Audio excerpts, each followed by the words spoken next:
is. I see you just walking through the door. I knew it was coming. It should be the Southern Lifestyle Development Company, or whoever's on the application. I really don't know.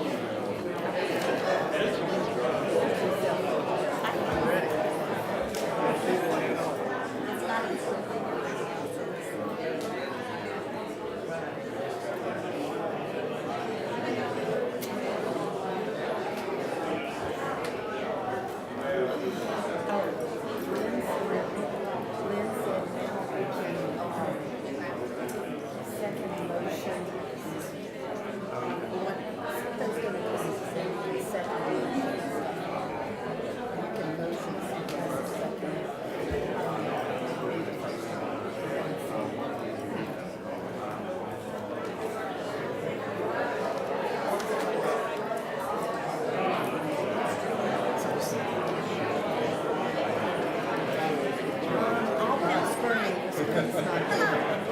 Whenever y'all are ready to vote, the computer now will let you make a motion and second the motion.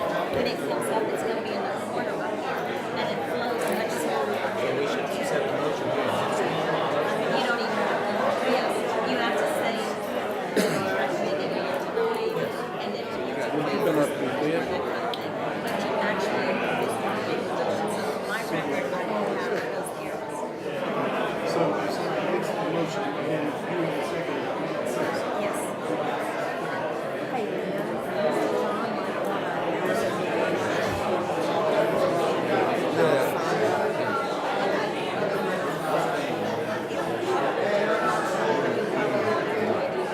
okay, well, I didn't. I mean, you can do it now.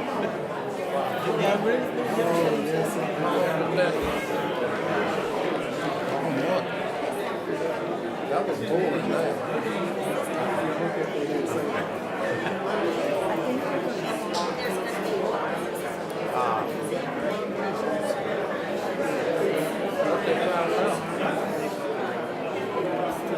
You went home, huh?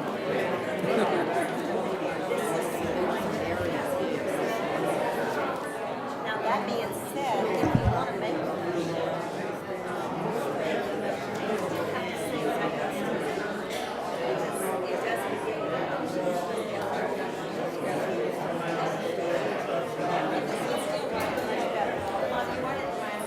Go ahead and draw what?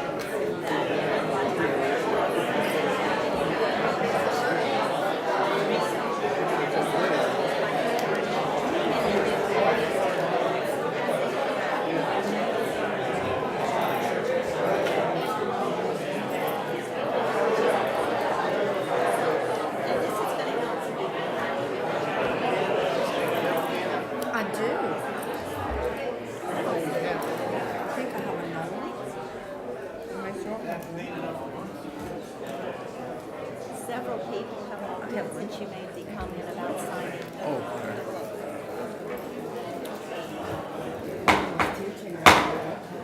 Okay, if I could have your attention, we have about 5 minutes before we start, but I'd announced it earlier, but if any of you newcomers that came in would care to make a statement or speak, please come to the podium and sign your name on the tablet, so we'll have your name for the record, because everything's going to be recorded, but we also need to have it written down to make sure we get it right. Thank you. There's his name. Full house.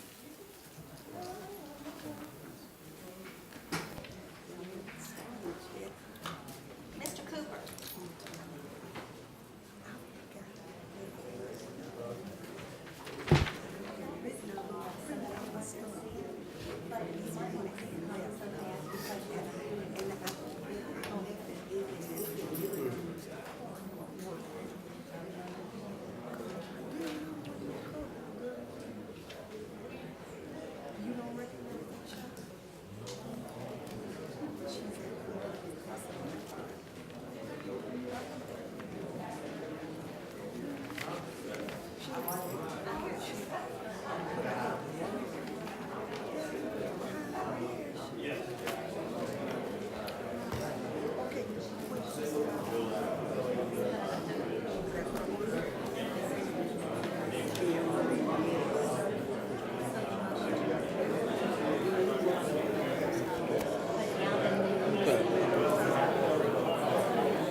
got a little boulevard.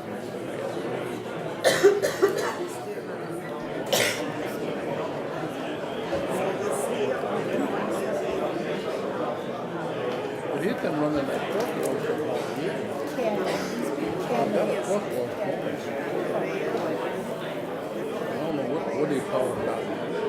I guess it's just when they park that truck there while they're walking. I don't know what he's talking about. But if I lower them on the chair, then this comes up to here. Come on, flip it up.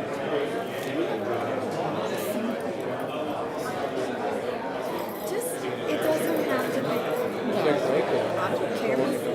Every minute, because this is gonna be low. Well, that's 6 acres. This one.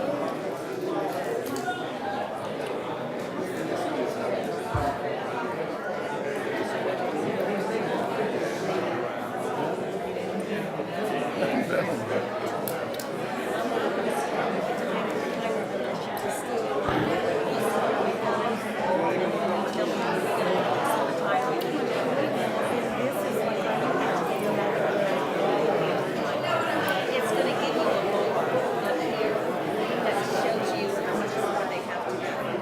And they'll see it there, and they'll see it here. It's okay. Oh, makes sense, all right. There you go. We don't wanna start it all right now.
One ready?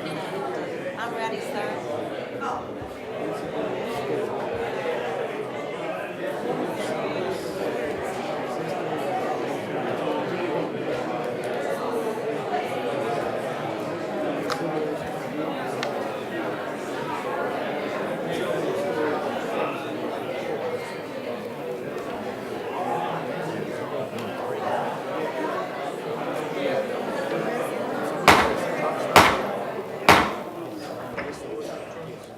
I'm gonna go ahead and call the meeting to order at this time. If y'all would, please silence all your cell phones and electronic devices so we won't have any disturbances. At this time, I'm gonna ask our parish president, Mr. Riley Berthelot, to lead us in the Pledge of Allegiance. Please rise and rule your hat, speak. I pledge allegiance to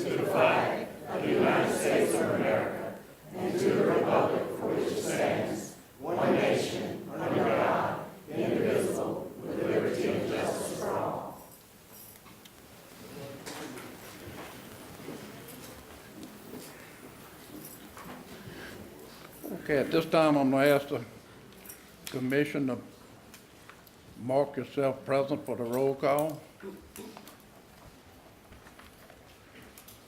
Full house, sir. Okay. Okay, we do have a quorum. I believe y'all all have a copy of the minutes of the previous meeting, so if there's no additions or corrections, I'll entertain a motion to approve those. Oh, wait, hang on, yeah, wait, just 1 second. Okay. Okay, any discussion? Being none at the time, please vote.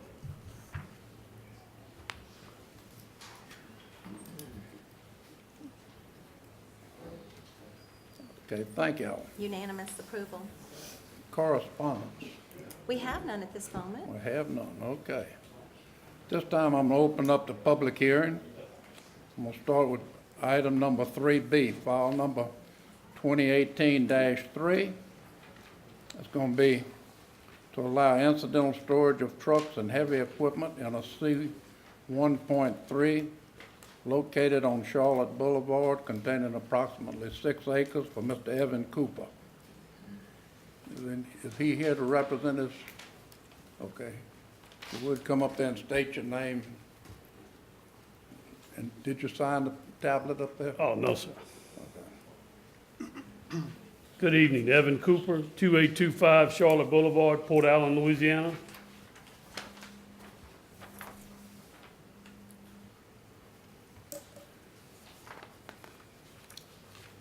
Could you give us a little history on what you're intending to do or? Yes, sir, I have the truck wash there on 415 located behind the Exxon and the Popeyes. Kind of, my property loops around by the old Walmart and then up to off the road a little bit near the old Court Street right there. And I'd like to stabilize a couple of acres to be able to park trucks and if the option arises to lay down heavy equipment in that area. I think you might have a plat map or a chart with some of the area that I intend to try to stabilize.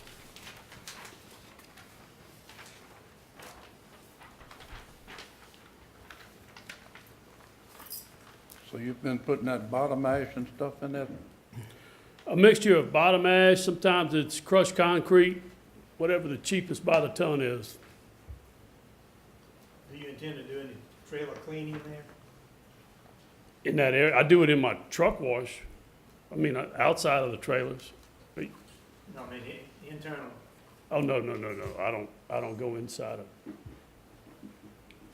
tanker trailers, if that's what you mean. Yeah. Oh, no. You just wash the outsides of the 18-wheeler is what you do, right? Tractor trailers, I mean, in whatever configuration they come in, usually the outside of tractors and the outside of tankers, reefers, box trailers, flat decks, drop decks, roll-offs,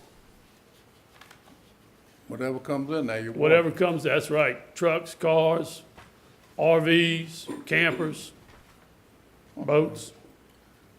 So are you wishing to utilize the entire acreage listed here for that, or are you gonna have a footprint within this outlined area? You mean for parking? That's correct, for your storage that you're seeking? I don't think it's, well, storage, lay down, I guess, long, So it's gonna short-term. be the entire property is what I'm saying, or are you? No, planning sir, on- I got 3 house trailers there. I live in one of them. It's the diagonal area that's actually behind my truck wash to the property line by the Walmart. The south side, It'd be the east side, east side?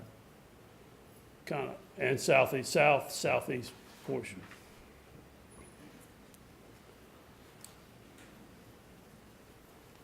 Okay. And there's also quite a few utility lines that run through there, so I can't go over top of those. They are well, there's one above ground. Energy has a power line through there, but there's communication lines and gas lines. Would be How on long have you been in business over there? 15 months. 15 months? Okay, do we have any more questions from the commission?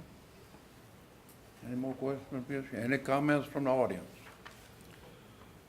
Being none, I'll close the public hearing.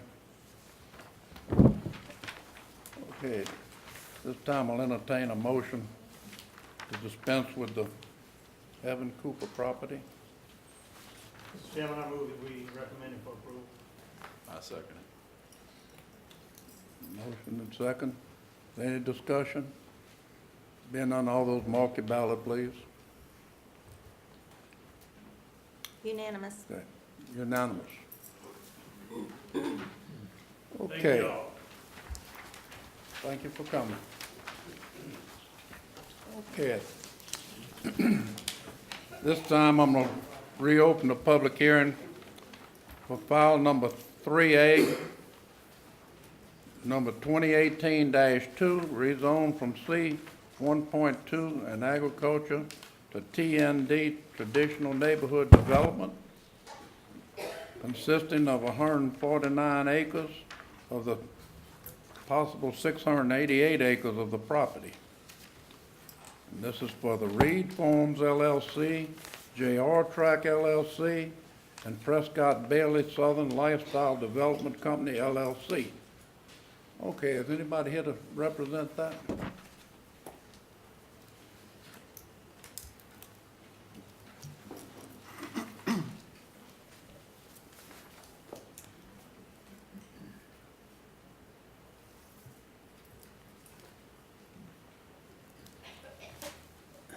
Prescott Bailey, 635 Main Street, Baton Rouge, Louisiana.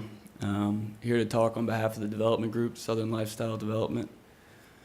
We are a mixed-use traditional neighborhood developer. We're the largest mixed-use developer in the state of Louisiana right now. Our first project was a project called River Ranch in Lafayette. We do a lot of these mixed-use communities all over the state.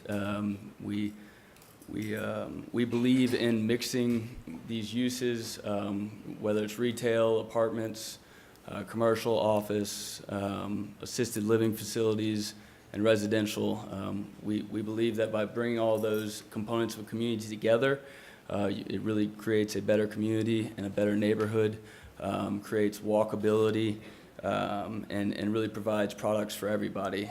We believe in the idea, which we don't see a lot in new development today. We believe in the idea that you can have everyone from your family, all generations living in one community, whether that's maybe your son or daughter that just graduated college, can't afford to build a house yet, wants to buy or rent an apartment, or if that's your grandparents that need an assisted living or independent living facility to live in, new professionals, newlyweds that might want a cottage, smaller house to live in, as well as larger families that need some 4 and 5 bedroom homes. We like to build communities that allow all of those people to live together in one neighborhood, as well as allow those people to walk to amenities. You know, that's not something we see anymore.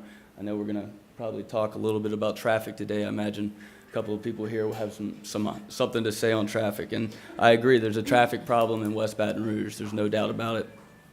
But we believe in communities that allow people to walk to a restaurant, walk to the doctor's office, walk their kids to school. You know, it's something as a society we've really kind of gotten away from, and something that we try to instill in all of our communities. The Reed Farms property, it's 150 acres.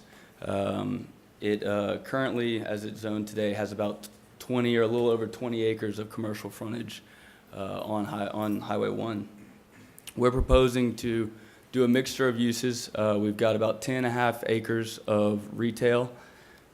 We've talked to a popular grocery store that's interested in going on site, a couple restaurants, some medical users, as well as some offices that we've all talked to and are interested in being part of the development.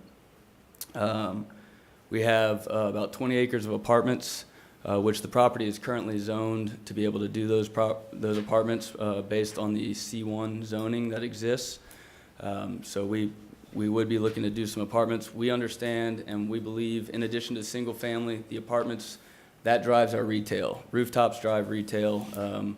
For us to get the grocery stores and the good restaurants and all of these other amenities, bringing those rooftops, that's what they look for. Sometimes they'll even have us sign, you know, deals where you've got to, will come as when the rooftops are there. So those apartments kind of in the center, the town village area, helps drive that retail component.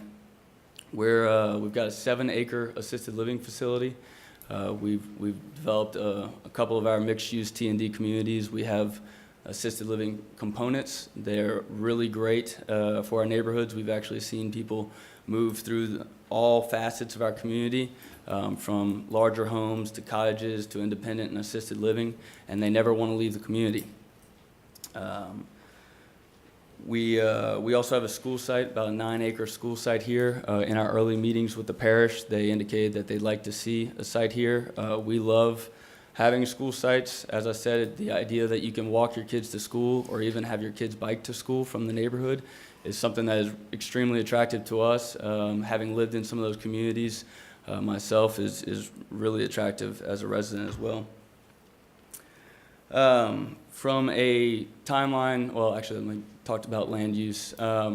Your current land use plan for this property is actually very in line with what we're proposing. It's a mixture of commercial, village center, and residential. I believe, and I know planning and zoning can speak to this, but as it's currently designed, we're really following the land use guidelines that you guys have put in place for this piece of property. Timeline of the project from today, because I don't want anyone to feel that we'd be showing up tomorrow and all of a sudden all of this will be there and there's going to be all of this traffic there tomorrow. From a timeline standpoint, from today, getting through zoning, getting through design of the project, construction plans approvals, actual construction, we're looking at probably not having any houses come online for about 2 to 2.5 years. And then the entire project, construction timeline, full build out, you're looking at about 10 years, 10 to 11 years is what we're projecting currently. From a tax standpoint, we have run some numbers and we can provide those. We've got some of those that we can hand out. But we're looking at about $4 million in additional taxes that will come from this property at full build out to the parish. We are currently, I believe the property is currently paying about $450 annually in taxes on this property. So a dramatic increase that'll go to obviously schools, sheriff, and can help with other issues in the parish. From a drainage perspective, we will be designing to meet all of the parish criteria. We will be making sure that we are not having a negative post-development to pre-development effect on any of the surrounding property or any of the surrounding areas.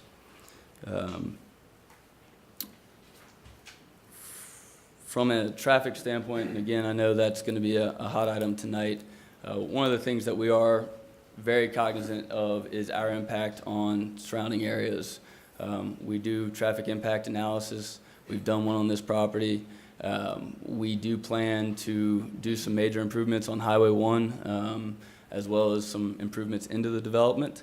We're looking at spending probably somewhere in the neighborhood of $1 million to do improvements on Highway 1 that are along the lines and in keeping with the existing DOTD plan for Highway 1. As you guys know, and they don't have currently funding for a lot of the Highway 1 project that they have in place. And we understand that this is our burden to come take on and do the DOTD improvements that are contributable to our development. So we're looking at about $1 million of improvements to that Highway 1 section, and we've got some exhibits that can show that as well we can pass out. As far as from a single-family home standpoint, we're looking at doing 345 homes right now.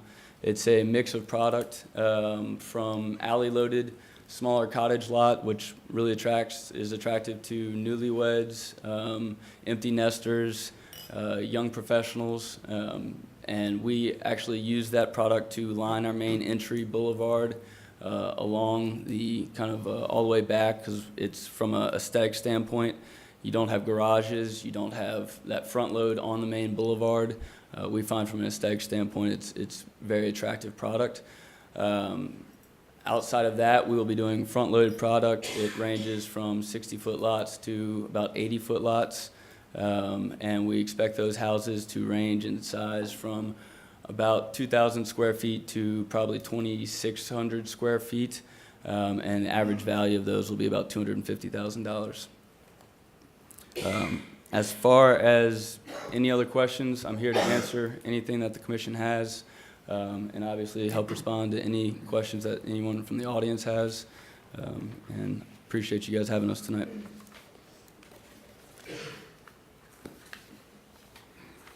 Thank you, sir. Okay, does anybody on the commission have any questions for Mr. Bailey? Yeah, I have one question. Are these predominantly zero lot lines? I'm not seeing a side setback, only a rear. No, sir, we don't have any no zero lot line. So it's, so you do have setbacks? Yes, sir. Okay. Yes, sir. When you say thank you you. have plans to improve Highway 1, what does these plans consist of, or what type of plans? It's actually, we're following the design that DOTD has for Highway 1. We're doing a couple of J drives, R cuts, et cetera, along our property line, the entire length, according with their current plan, as well as some additional beyond our property line. And so this would be actually money that they would have to come and spend, that you would have to wait, who knows, 10 years until that's in their budget to do this section. So we'd go ahead and spend that money now and take that burden on. So how many of your turns, your J turns do you have? And I saw some additional lights, is that correct? We do. We've actually got some people here from our traffic code Okay. group that can talk on that if you need some technical. But we can actually hand out that exhibit to you as well if you'd like to see Okay, it. I'd like to see it. I'm sorry. I just want to understand, make sure I understand. When you say J-turn, this is turning into the neighborhood, turning into the, Hi, I'm Ellen Howard with Neil Schaefer. can you speak up a little bit, please? That mic. Sorry. I'm Ellen Howard with Neil Schaefer, and we did the traffic study for this. So I'm sorry, can you repeat the question? I'm trying to understand what type of improvement is going to be done to Highway 1 to eliminate or keep from adding additional traffic to that highway. Sure. Well, can y'all see the plans? Can we zoom in any? I don't know if I can tell you this very well. Top, you want me to pull the top down? Okay, let's see. So this would be the driveway for the development, and we're recommending left turn lanes northbound and southbound. No? She can't see it. They can't see you with the, can you use the one in the back? That way they can see also. There you go. So you've got a northbound and southbound left turn lane, and you've also got a southbound U-turn that would carry the traffic that is exiting the development that want to take a left. They would come here and they would use this U-turn. And also there's a northbound U-turn right here that would allow people from Antonio Road to be able to make their turns whenever the access is restricted over here at Antonio and the new development. Do you anticipate any problems getting permits to cross the railroad track? I'm not sure. We've met with the railroad company, and we've actually initiated that process. They don't anticipate this being an issue. It's just an upgraded crossing, and we've given them our plans as to what that crossing improvement will entail, and they haven't had an issue with that to date. We're in the process of designing it. Thank you. Okay, anybody else up here? have So- any- One other question, where are you going with your water runoff? Got one of our engineers here that can talk on the drainage and water runoff a little better than I can. Hi, Jason Ellis. I'm the civil engineer for Southern Lifestyle Development. Currently, the drainage pattern, there's 3 existing drainage servitudes that run basically from the Mississippi River. They run west all the way back to the Intercoastal Canal. One is on the north end of the property, one's on the south, and one runs right through the center. We're planning to go through the center, leave all the other canals adjacent to all the other property to the side of us along, especially the ones along Emily Drive. The ditch through the center of the property is about 5 feet deep, about 14 feet wide. And like I said, the parish has a drainage servitude on all 3 canals. So technically, we won't be sending any water on any adjacent property owners. Thank you, sir.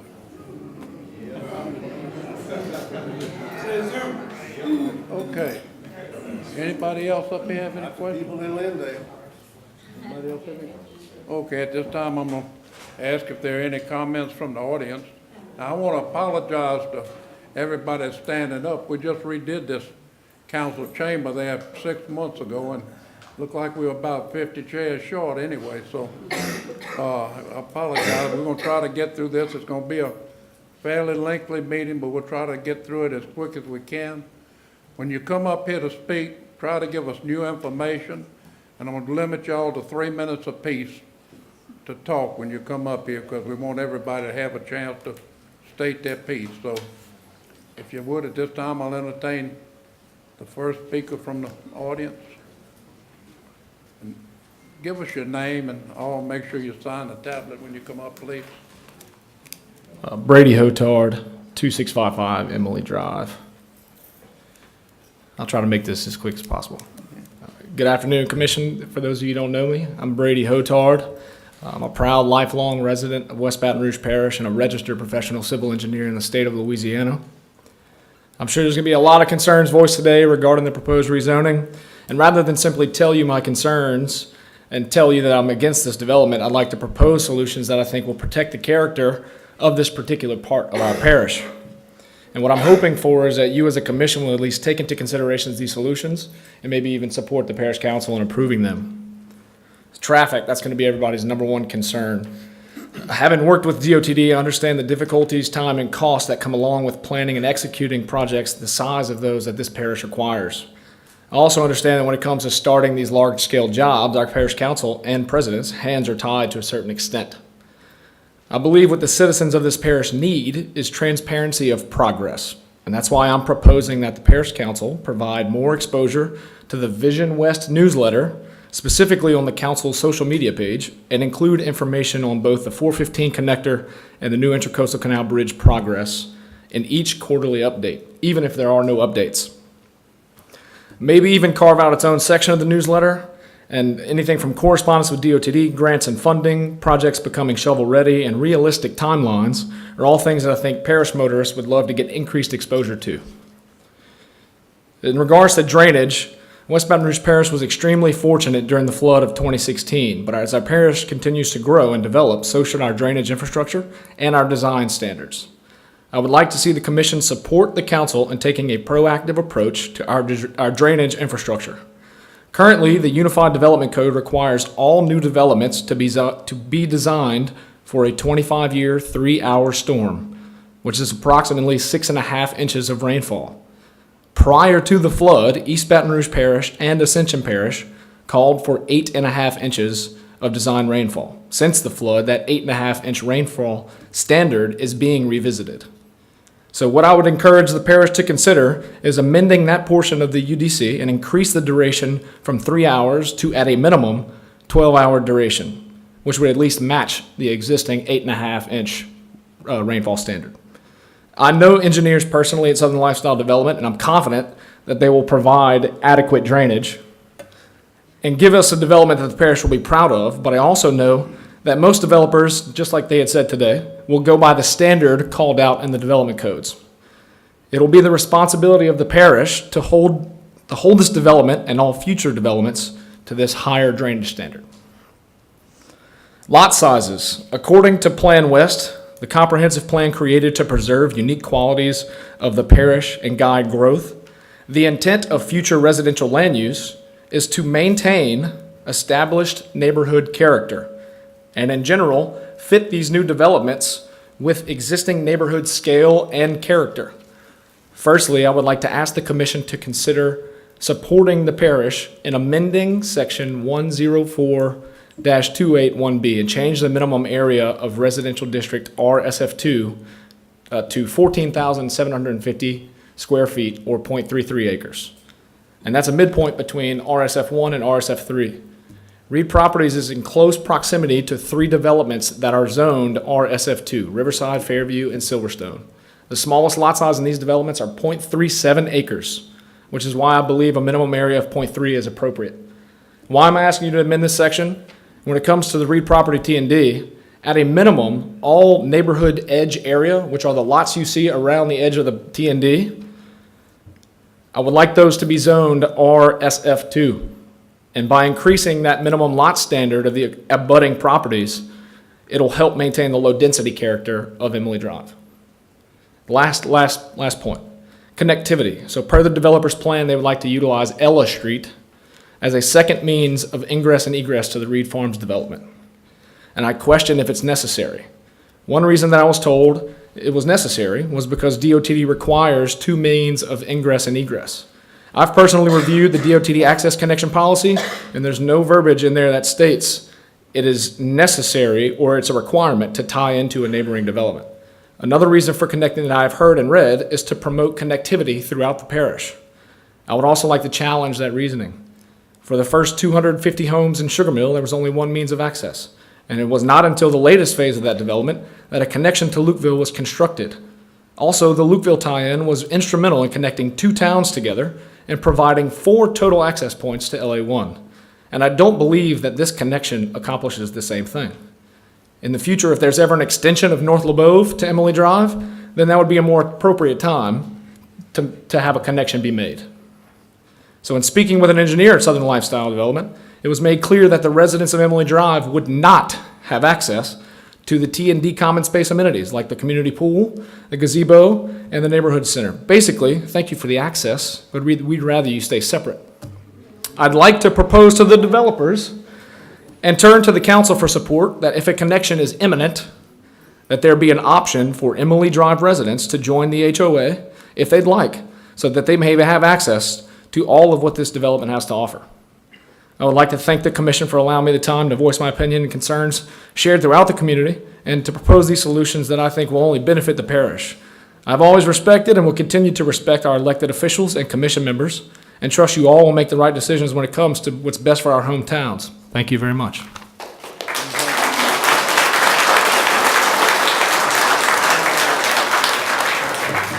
I'd like to congratulate you on a very thorough presentation. Okay. I don't know how I'm gonna follow that.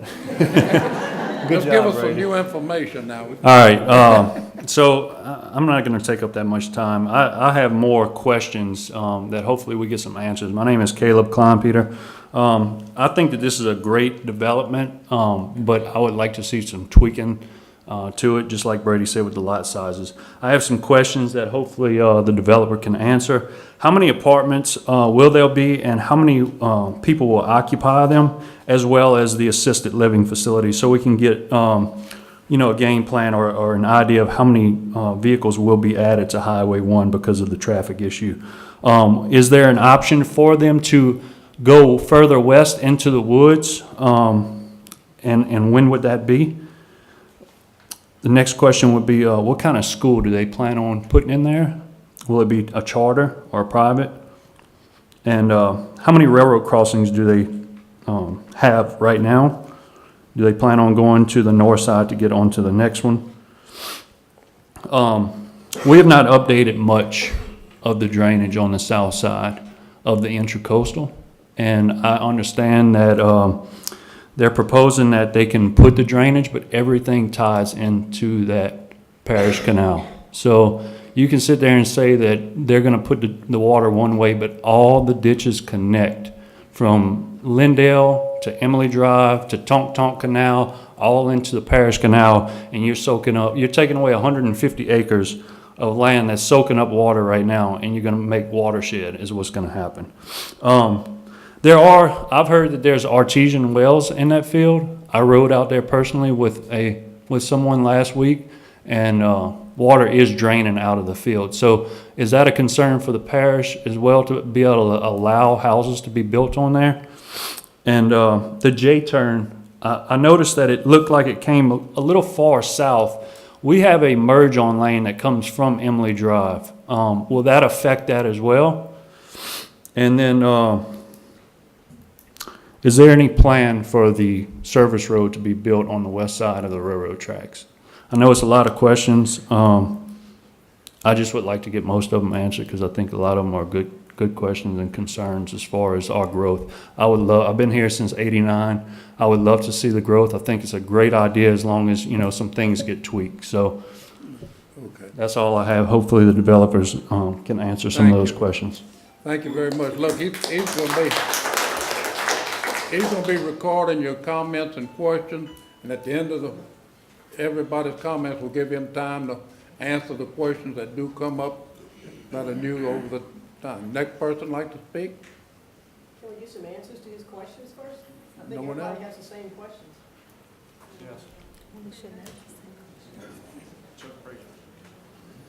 Good afternoon. My name's Chuck Prejean. I'm a lifelong resident of Bruley. live at 3349 Emily Drive. Thank Mr. Hotard and Mr. Kleinpeter for the previous comments. I think they did a very good job. And I do hope this council will take the things that they say seriously. I have some concerns. I used to sit on the water board for the district number 2 in West Baton Rouge Parish.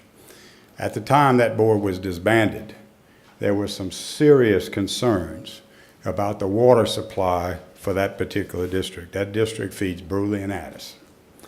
The system was undersized, and we were concerned about development that was happening in Sugar Mill several years ago. Much more development's been done since then, and now we're looking at development on the Reed property. So my concern and my questions to you guys is, where do we stand with respect to the water district and the water in this parish? Is the system that we have adequate to supply the homes that are going up not only in Sugar Mill, this planned Reed estate, but everything else that's planned in this particular part of the parish?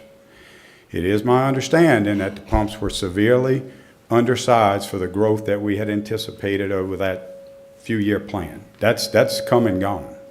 So if we haven't drilled new wells, and at the time of the disbandment of that water board, we put in a new well on North Line Road at the Intercoastal Waterway.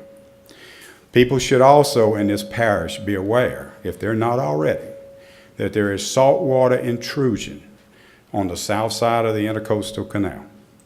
So that means the folks that get their water on that side of the Intercoastal Waterway will soon start seeing salt water at their homes. They're already seeing it south of West Baton Rouge Parish, okay?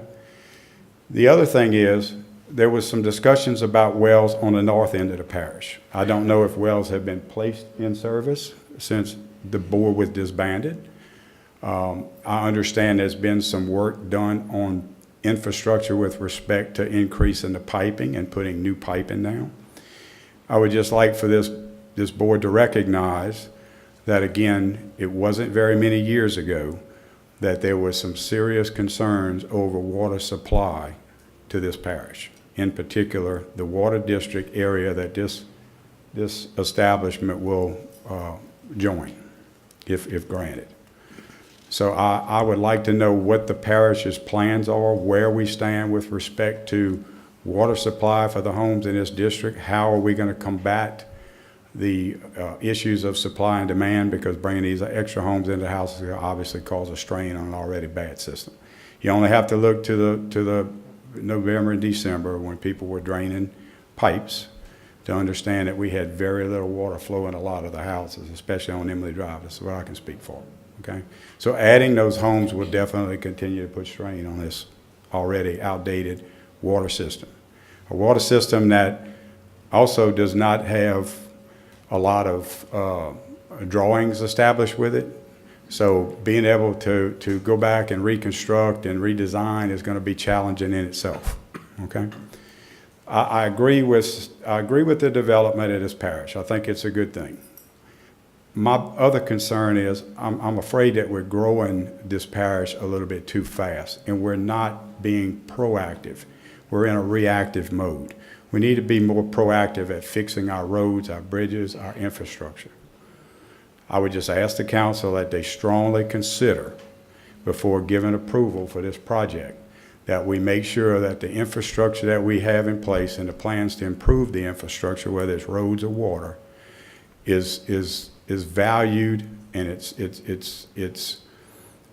going to be done for the future. We're not just looking at current situations. We're looking down the road, and we should be looking down the road several years, minimum. Okay? Thank you. Thank you. Thank you.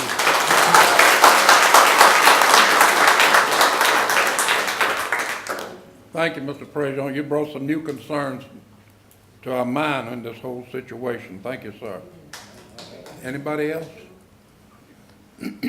Probably can't follow up with as well as with everybody as previously said, but my name is Brian Falcon. I live at 2520 Emily Drive. I'm an architect here in Baton Rouge and work in Baton Rouge, and I've lived in Bruley most of my life. I've watched the currency with which we sell ourselves to other people in the state, people who are moving in, be continually replaced or eroded, if you will, with what we would all classify as suburban sprawl. When I saw the plan and I saw it with Southern Lifestyle Developments, I had a lot of great hopes for this project being something like Riverview, which they also designed. It was a very sophisticated project that integrated the existing architecture of and historical features of the site at Beaulieu Plantation. Their development in Lafayette has been the talk of the architecture schools and studying new urbanism in Louisiana. So when I saw this, I was a bit disappointed at the lack of integration of all these uses. To me, the methodology seems just what you get when you apply existing zoning laws. Being a member, or actually the chair of the Historic Preservation Committee of the West Baton Rouge Historical Association, I'd be remiss if I didn't mention something about the historic qualities of the property. Typically, these large plantation properties were fields that were lined with tree lines. Those formed green spaces for wildlife, and they formed windbreaks, and they served to divide the property of it. And the TND, in its classic sense, tries to take its cues from the existing site, the historic properties of it. We did have a tree line along Emily Drive, and that was cut down for drainage, and then over the years people had also cut some trees down. So I'm not seeing what I would like to see in a classic TND. And if you all go to the website for the Congress of the New Urbanism, you can see what the potential is for some of these. I'm not talking about building the French Quarter. I'm not talking about building Disneyland. I'm talking about reacting to the site, to the surrounding areas, to Emily Drive, to the historic characteristics of the neighborhoods, to architectural controls on both the commercial and the residential buildings.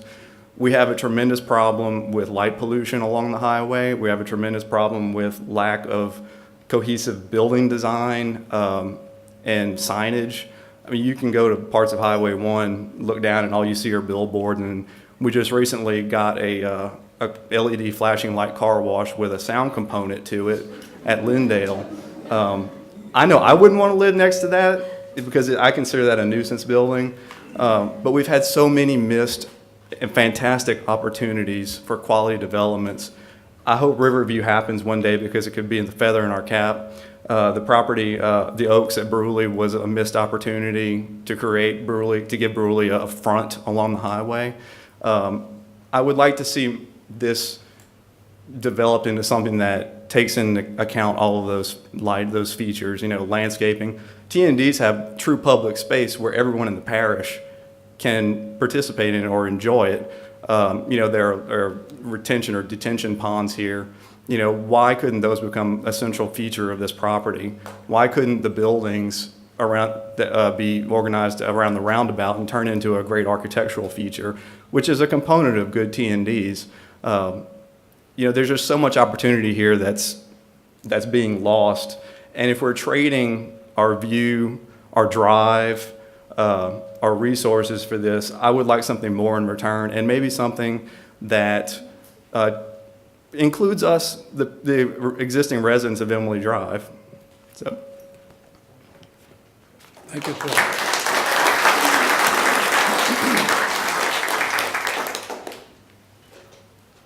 We've had some very interesting comments. Does anybody else have any comments? And no comment on my height. My name is Andrea Smicker. I live on 3771 Emily Drive. If I stutter, please excuse me.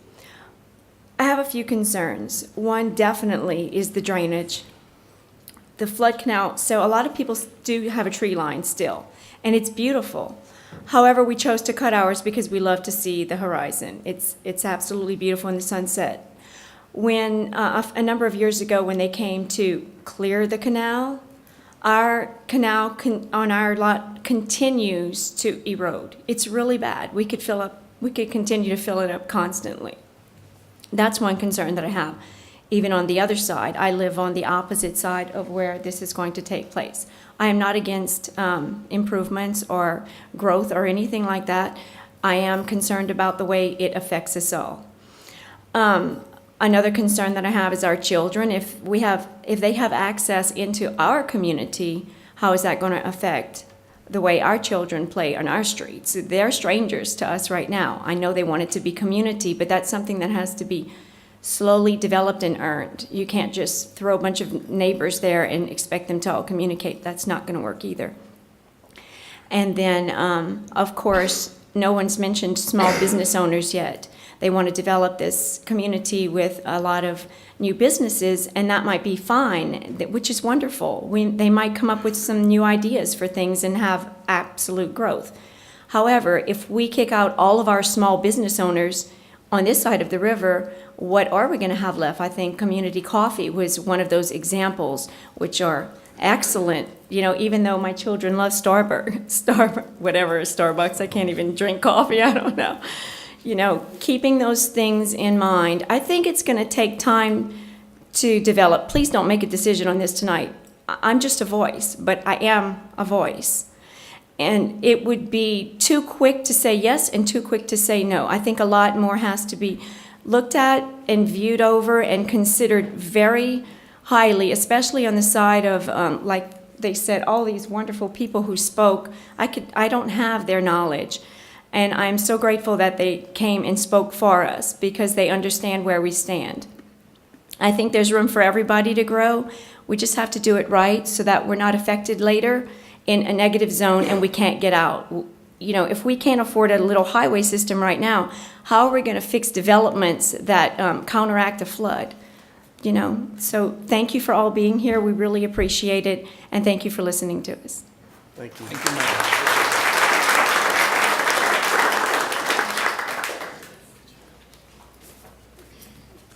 Good afternoon. Will Adams. I'm Property One, Commercial Real Estate, 3636 Sherwood Forest, Baton Rouge, Louisiana. I am the listing agent on this property. You guys have seen my name on the sign. And I just want to go on the record and say that the Reeds are for this property. The property is currently zoned commercial in the front. And as we're marketing this property, what we did was we said, what is the future land use? And we said it's a T&D, it's mixed use, it's village center. And so those are the types of people we went after to sell the property, which the Reeds have the right to maximize their property value and to put it into commerce and improve it. In addition to all of the things that Prescott said about raising the tax base to be able to fund some of the infrastructure concerns that everybody's got.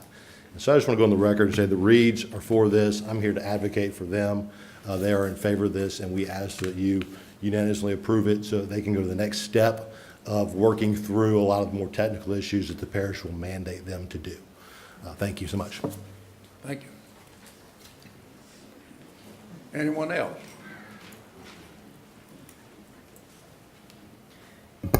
Hi, my name is Debbie Torres. I live at 4818 Raymond LeBeau in Baton Rouge. I'm not a civil engineer. I'm not on the water board. I don't live on Emily Drive.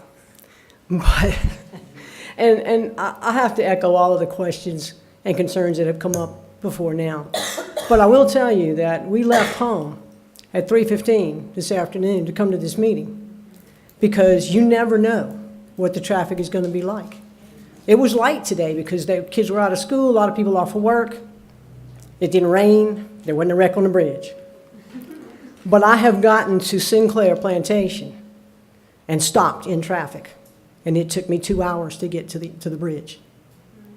And we're talking about adding 345 homes and a bunch of apartments and all of those vehicles to LA1.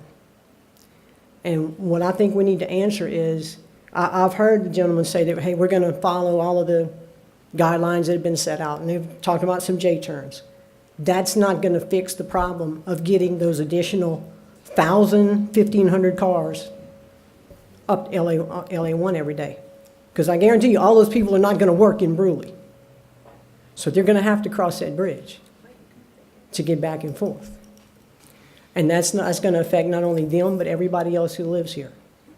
And that's something that, it looks like a great development. It really does. And I love the idea of being able to go from, you know, just getting out of school to retirement and old age and living in assisted living, all in one community. That sounds wonderful. But I don't think we have the infrastructure to do that right now. And it's a wonderful thing, and I hope we can do it someday. I would love to live in a place like that. But from what I'm hearing, we don't have the drainage infrastructure. We don't have the traffic infrastructure. We don't have the school infrastructure. I hear talk about a school. What kind of school? Are they going to serve just the people in that community? And until all of that is complete, are those kids going to be going to the schools that already exist that are already overcrowded? And the water situation is that's downright scary. So I would like for y'all to consider all of these things before you make a decision.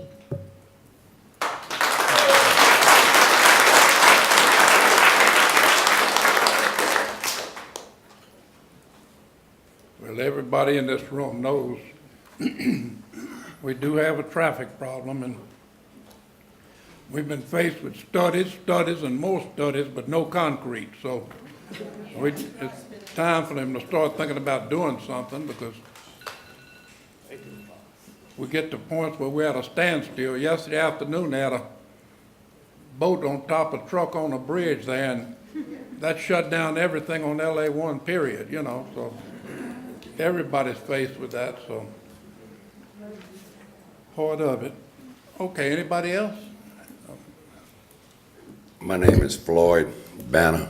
I live on 2533 Emily Drive, and the man that was representing Reed, my problem is I don't want no apartments. It's going to do nothing but lower our housing down. Anytime you put apartments in, that's my main concern too. Nobody said nothing. He had brought it up about apartments. I don't want no apartments. Just bring houses in, no apartments. Okay. Thank you, sir. All right.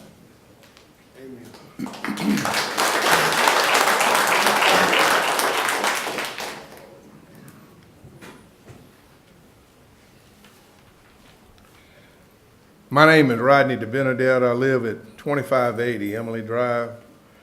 I'm going to echo the last statements on the apartments. They will virtually be right behind my property. Now, if there'd be a way they could possibly flop it over to the other side of the property. And I understand. You know, that's in John Tilton, I'm going to address this to you. Back in the 80s, there was another proposed development on that same property. We turned it down for a lot less. They wanted to use the connector and come through and use our railroad crossing. And y'all even made a guideline for future subdivisions that they had to have their own crossings. I'm sure you remember that. Henry Toops was chairman at the time. But anyway, we don't have the infrastructure for this kind of development. I don't want to slow down a whole lot, but until the infrastructure is there, I really believe y'all ought to consider a moratorium on residential along LA1. We can't handle it, people. We just cannot handle it. The traffic cannot handle it. The drainage is another thing. Woody Trish and myself did a study back in the 80s when that other subdivision was proposed. The water drains from the levee west and south. You cannot make the water go north. Where they have their retention ponds, between that retention ponds and Emily Drive, that water is not going to go north. That's all I got to say. Thank you. Appreciate it. Thank you.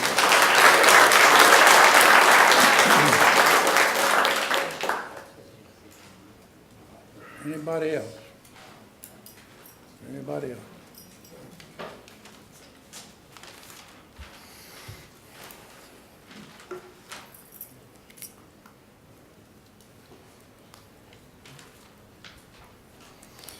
Good afternoon, Council. My name is Frank Walker. I live at 4049 Poplar Grove, which is in Sugar Mill. It's a development that's still ongoing. And something that I really haven't heard this afternoon is in the event of a chaos, you know, something really drastic happening, how do we plan to see 1,000 more people at minimum to be medically treated? Are we going to go down the river?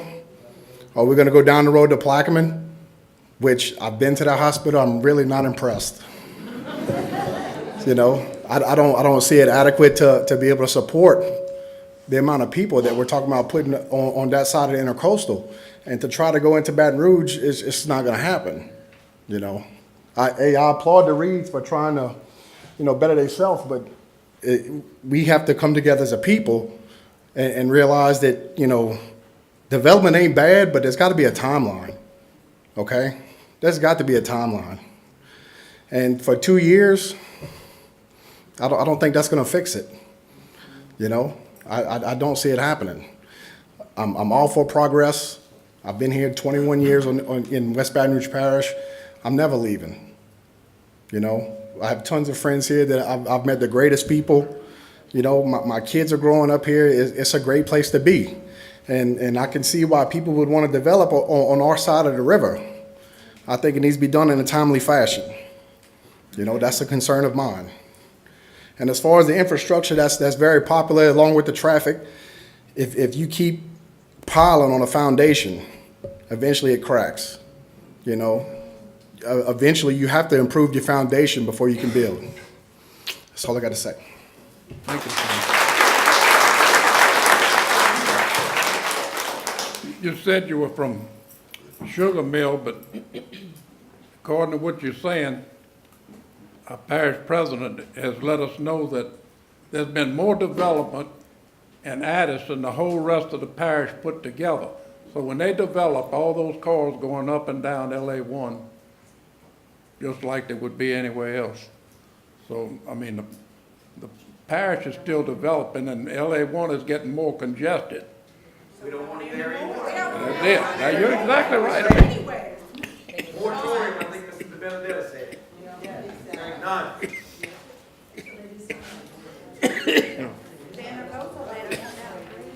So, like I said, it's not gonna get any better until somebody Mr. puts. has a lot of family here. Is his family gonna be on the intercoastal when it collapses? They're gonna have to That's Brady. All I'm saying. I don't want any comment from the audience. I'd like you to come to the podium and speak, please.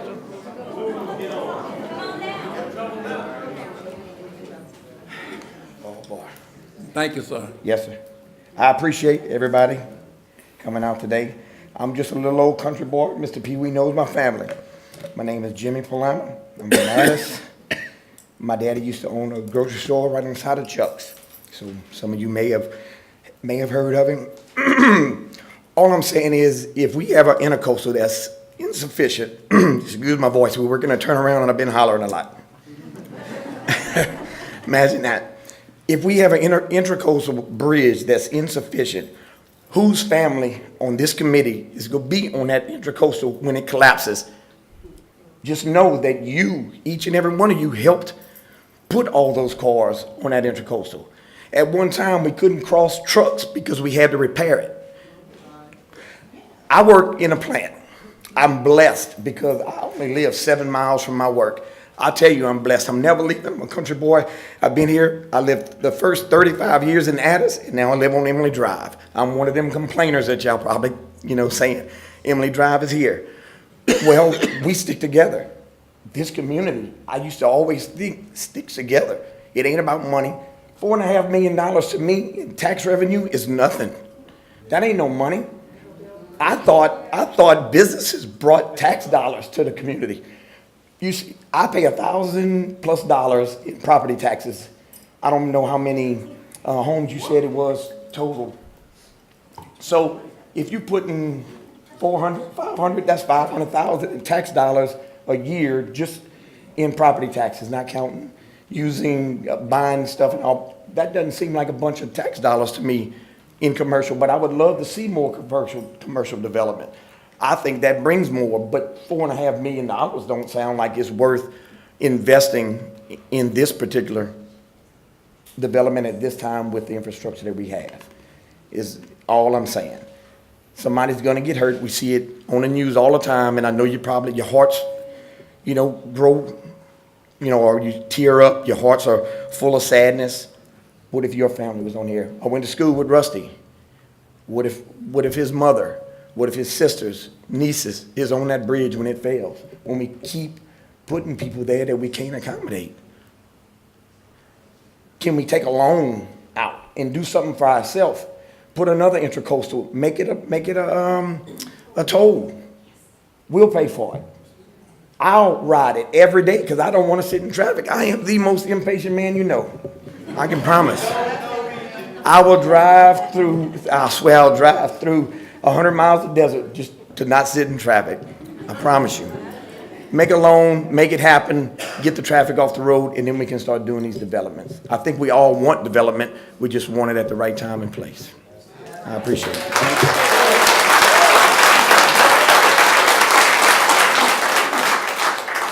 Well said. Okay, anybody else? Anybody else? Mr. Chairman, if I could approach you one more time. Anybody else that hasn't spoke yet? I'll take up somebody else's time. All right. Mr. President, I'll give you a minute or so to Sure, sum up. I'll be real quick. Bring something new to the table. I saw please. something on the map that raised a concern. I was waiting for some of the other residents to bring it up, but I didn't hear it, so that's why I wanted to reapproach you. When I saw earlier the turn lanes, they talked about the turn lanes coming out of redevelopment. It looked to me like on that map, they were eliminating the cross just east of Emily Drive. In other words, Emily Drive residents would not be able to cross LA1 southbound lane. They would have to go south, Yes. make a loop, come back. If you're traveling north, if you're traveling, correct me if I'm wrong, guys, okay, but if you're traveling north to get to Emily Drive, you're now going to have to take a left-hand turn and go back south on LA1 to get to Emily Drive. Excuse me, Okay? Mr. Chairman. Is that correct? Okay, because on that map, Long-term plan, but we're not doing that with this development. I don't, well, you said you were following DOT guidelines, okay? So if that's DOT guidelines to put J-turns in, because they've been talking about this on Sugar Mill and everything else before they put the light right there. They were going to have school buses coming out of there making J-turns, okay? So here's the deal. I want to know, I'm going on record because I want to know if the intersection at Emily Drive is going to go away now, 6 months from now, 6 years from now, 60 years from now as a result of this development, okay? I also saw what looked like 2 red lights on that map. Is that correct? I would like to understand if we're going to have Mr. 2 red Chairman. lights between the Reed crossing. Yes, that was, Mr. Chairman, that was my concern, and I never did get those questions. There's 2 red lights, guys, inside of a quarter mile right there. Can the young lady What's come wrong back with up that? With the, What's wrong with that? People don't know how to use an acceleration lane. I see it on Emily Drive all the time. J-turns.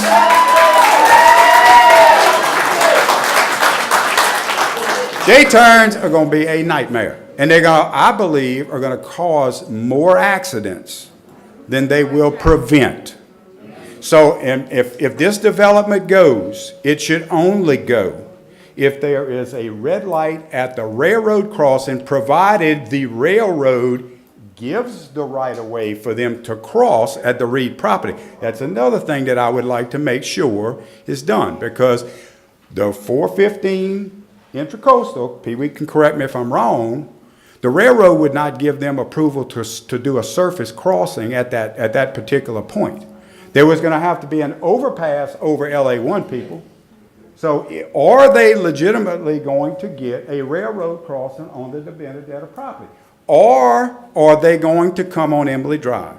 I'm sorry, but Emily Drive has a horrific speeding problem. We get very little to no support there. And I am going to approach Mr. Pee Wee as a sidebar, because there are some solutions to that I would hope that he would work with the residents of Emily Drive to consider, okay?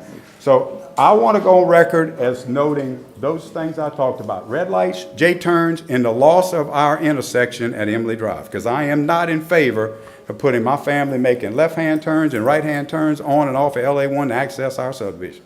We were there first. Thank you.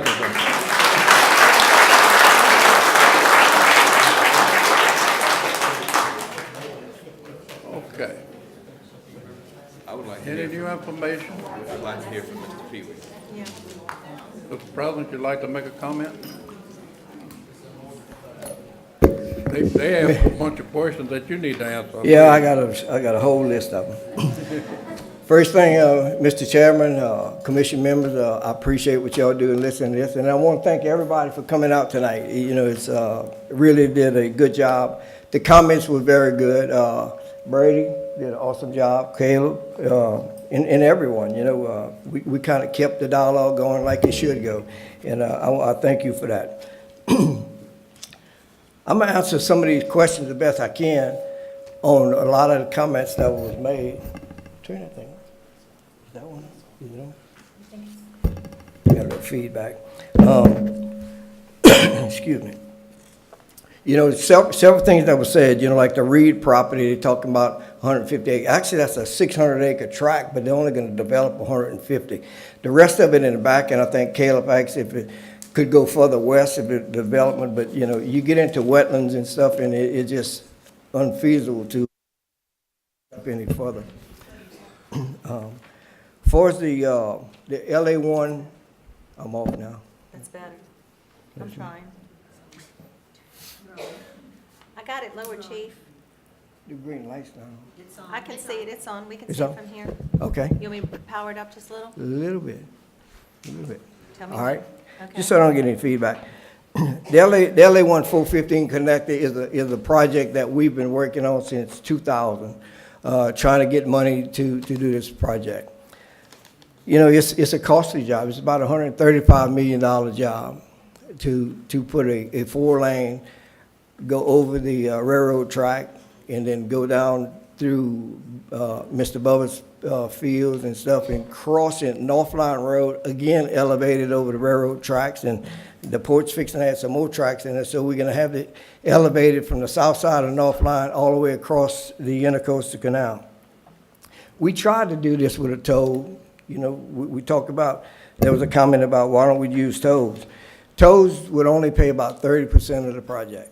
So we need some funding, some gap funding that's going to continue to pay the debt. Now, the existing bridge, which I think Mr. Palama said is about to fall or when it's going to fall, and that bridge is in serious shape. That bridge is rated F. The bridge was scheduled to be replaced in 2021. But there's no funds available for it. And so they're going to keep going till some funds come available. All of you saw probably on the little clip that Sean Wilson made the comment about, you know, they don't have any money. If they would have passed the gas tax, you know, according to him, you know, some projects like this would have got done. But everybody wants to help. And I tell you what, you can all help. There's 3 bills in the legislature right now that's being passed.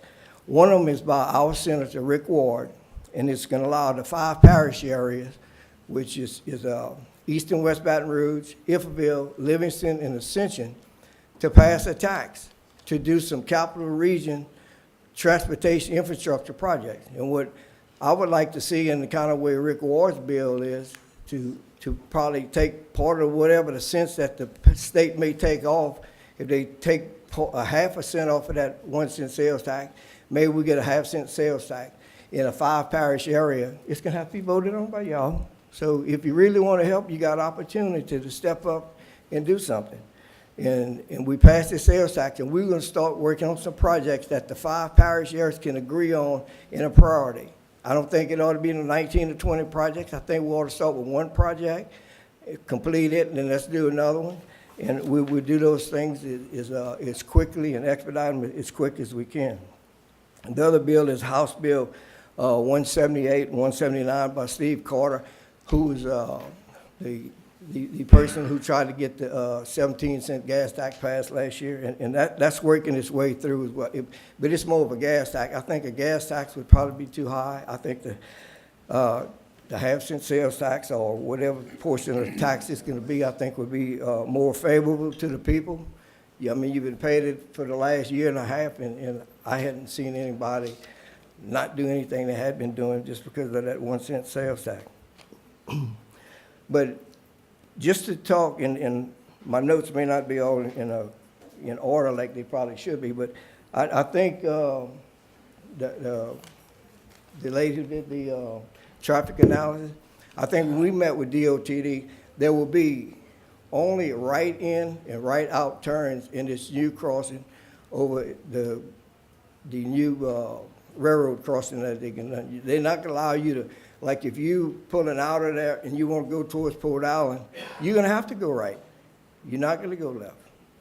They're gonna remove that medium to where, you know, that you're not gonna be able to turn that way. You come in southbound, you're not gonna be able to turn left. You're gonna have to go down, make your J-turn, come back in another right. So those are things that we talked to with the DOTD guy. Okay. Far as, you know, rooftop make retail, you know, that's economics 101. You know, we talk to developers, we try to get people with some malls like a Tanger Mall, try to get some type of shopping center, try to get some Home Depot or some other type of big box store to come in and do something. They say, we don't have enough rooftops. And so without development, you know, some developments like this, we're not going to get those rooftops. To bring in those doctors and possibly a hospital or some of the things that we don't have to go across the river for, you know. And the traffic is not only bad in West Baton Rouge Parish. You go to Ascension, you go to Livingston, you go to East Baton Rouge, and the traffic is just as bad as it is every day on the Intercoastal Bridge and the I-10 bridge.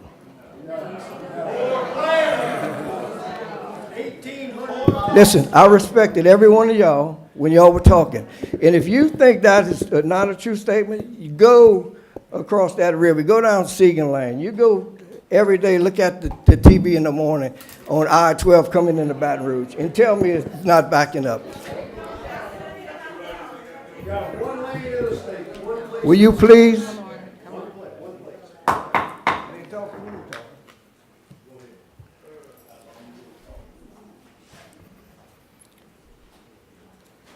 You know, we talk about drainage.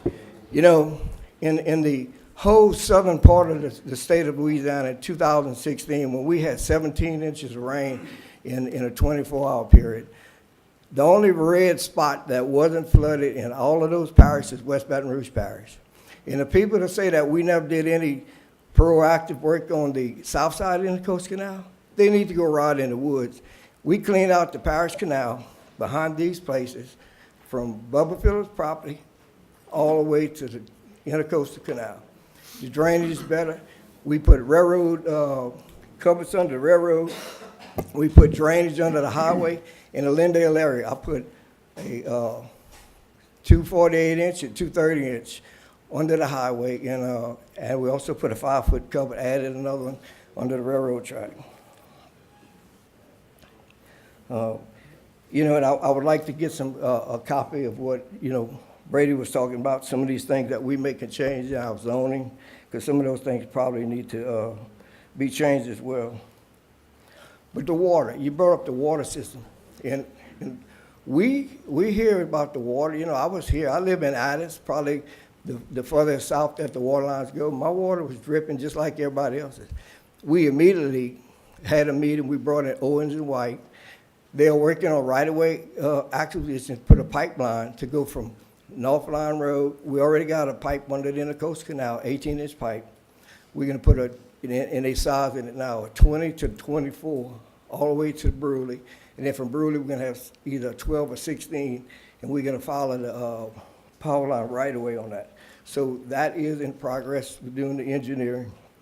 We're gonna revamp a couple of the wells on the north side, the Intercoastal. We're gonna pump water, so we're gonna have good water and plenty of it. Well, as soon as the engineer get it, we're gonna see what it's cost. We're gonna bid it out. We have some money available, and they also have some opportunities to have a loan from DEQ, some 1.95 interest money. And so we hope to have that completed probably within 2 years. Yes, sir. Increasing the pipeline is one of the right things to do moving forward, obviously. But increased pipe diameter requires more fluid down. So the pumps are probably not sized to be able to handle it. Are y'all anticipating either upgrading the pumps to push more water, or are you going to be putting in more wells, bigger pumps? Can you elaborate on what you're doing? Absolutely, you know, and you know, it's not nothing that, you know, I'm gonna go tell you that we need a 10 horsepower pump here. We got engineers gonna design this. They design the pipe to make sure that the flow and the head pressures from the well we got on North Line Road, which is a very good well. We pumping 70 pounds of pressure at the well right now. We can't, our pipes aren't big enough to get that water down south quick enough. The bigger diameter pipes, and we'll be able to push it. We're gonna have a backup well. We got 2 wells. We actually did a test run on the old Holiday Inn well, they call it, in the Westport. And we could go down a little deeper and probably put a bigger well, and they seem to think those wells gonna fine. So we're gonna rework those 2 wells, possibly look for a location to build another one. And so it's all in the engineer's hand. The engineers, you know, Mr. President, I guess you remember y'all dealt with Owens and White back when you was in Brewley, and they're the ones doing the project. Owens and White has been working with the town and the water district for many, many years. Again, so our concern is that we go messing with the pipe and we change the whole hydraulic. You have to do cost as well. And again, proactively, making sure we got that infrastructure in place before we actually start the Okay. And we talk about connectivity. You know, we talked about, you know, North Bow tying into Emily Drive. I put that before the council and had the council approve it in 2004 when I first took office. And it was shut down by the people who didn't want any connection into that property. Sinclair didn't want it, people of Emily didn't want it. I would still put that on the table today.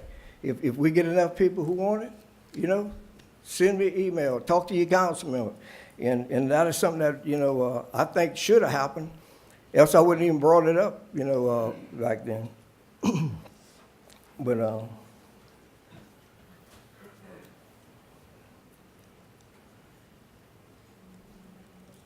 you know, and somebody asked about putting a service road on the backside of the track. The state actually made a plan for us. When they talking about putting all the J-turns on Highway 1, that's their idea, you know, and we don't have very, I mean, we have a choice and we can make a little noise and maybe they might not do it in some intersections, but that's their plan. They did it. If you go down from Plaquemine to White Castle, you look down there, they took out some of the mediums, they got a bunch of J-turns between White Castle and Plaquemine. And that's the way they're doing it. And it's working in other places. It's something that we hadn't seen a whole lot. We're not used to them. But if you're going to wait at a red light, it'll save you time. The roads and bridges and infrastructure that you know we talked about, you know, it needs replacing. There's no doubt about that. But those are regional projects, state projects, and the only way we can get those is to get some funds. You know, you listen to the news every day, the state don't have money, the federal government don't have money. Donald Trump is talking about putting some money up for infrastructure projects, but he's changing the rules. You know, where we used to get a 80% grant if we could match, you know, 20% or 90-10, you know, we might say. Now he flipped it. He wants the state and local government to put up 80% and only the federal government's going to put up to either the 10 or 20%. So it's very hard for a state like us to probably do that.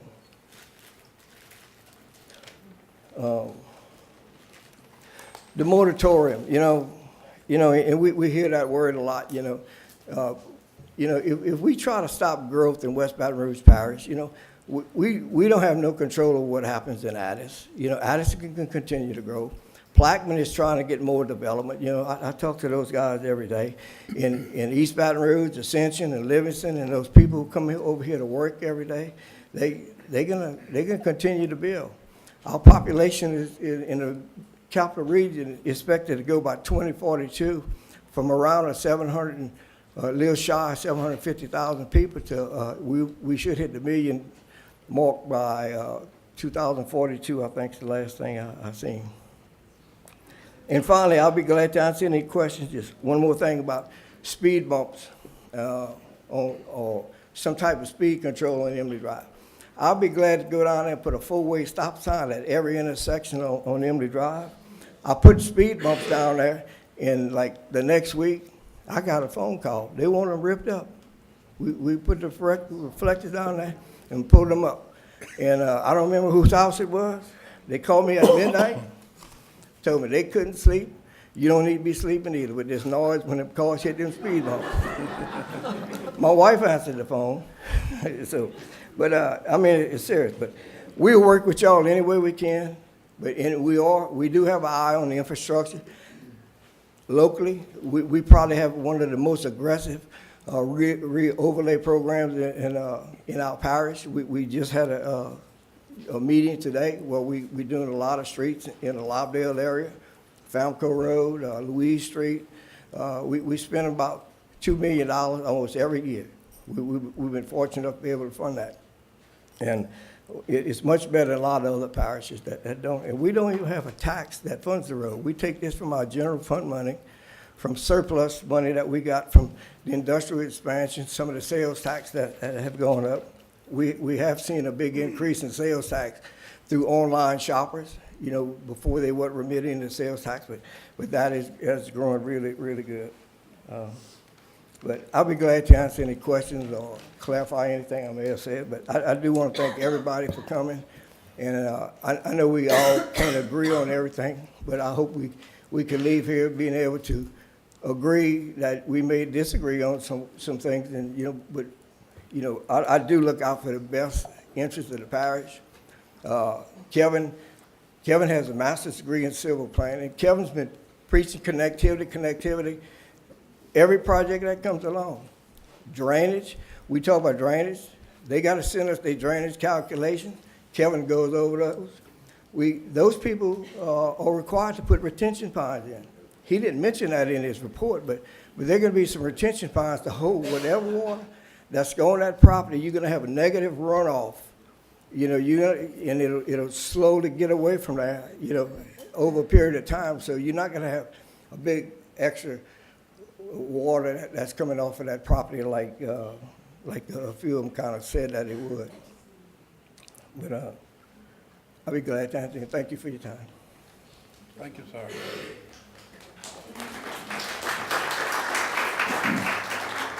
Okay, this time I'd like to invite Mr. Bailey up to answer any of the questions that was shot at him. Just glad it was just questions shot at me. Those were really all really good questions, and we appreciate all the concerns, and they're concerns that we all take very seriously. So I'm going to I took a couple notes. I'm going to try and go through as many as I can and address them. If I miss some, come ask it again. We're an open book. We work with communities. If you talk to governmental agencies, municipalities, towns, we develop all over the state. We work with communities that we develop in and surrounding neighbors. And that's going to be something I touch on here, but this is just a zoning phase. We're rezoning this property to go in line with the current land use phase. After this, we'll have to go to an implementation phase. During that implementation phase is when we actually get more into the nitty-gritty of the concept.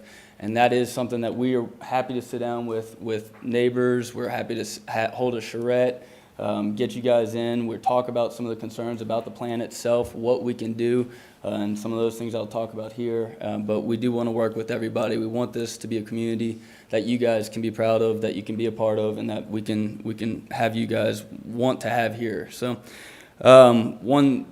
first was Emily Drive connector. The Planning Commission and the parish, they do encourage connectivity.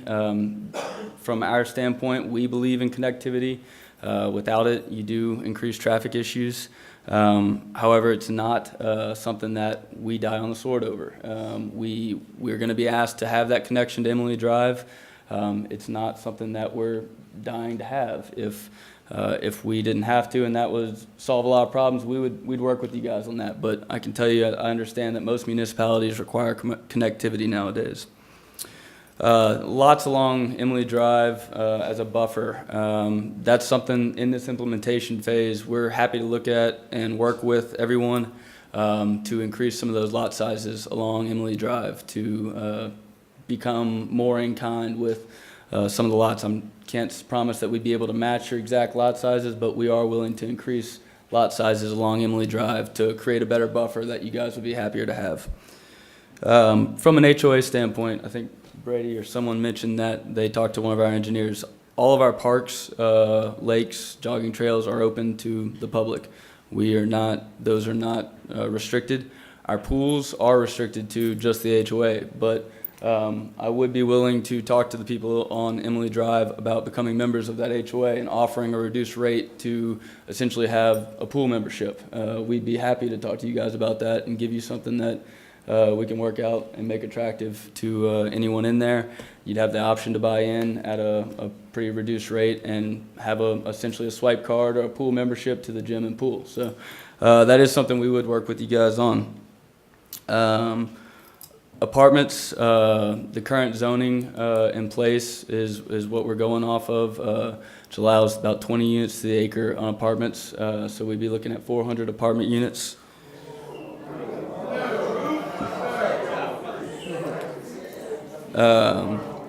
From this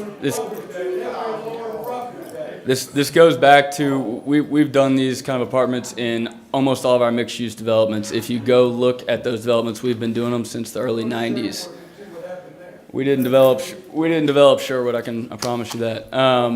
But if you go look at our mixed-use communities where we've done these apartments and we've incorporated them into the retail spaces and the green spaces, you'll see that they do not lower values. We've been having apartments that have been built for 30 years and they still retain some of the highest rents in the areas. So when you mix them with other uses and you use them to drive retail sales and you use them to get restaurants and all of those walkable aspects, they don't decrease values, I can promise you that. Assisted living facility, the question was raised as to how many beds there would be or how many units. We're looking at about 100-bed unit, 100-bed facility there. So that's how many there would be. School type, the question was raised, what kind of school, what would it be, public, charter, private, what type? Based on the size, we'd be looking at doing an elementary school. We think those are the best for a walkable neighborhood, and you don't have high schoolers driving around all day. So we'd be looking at doing an elementary school. Our preference would be to work with the parish, have some sort of potentially public school. If not, we'd be looking at a private or another option.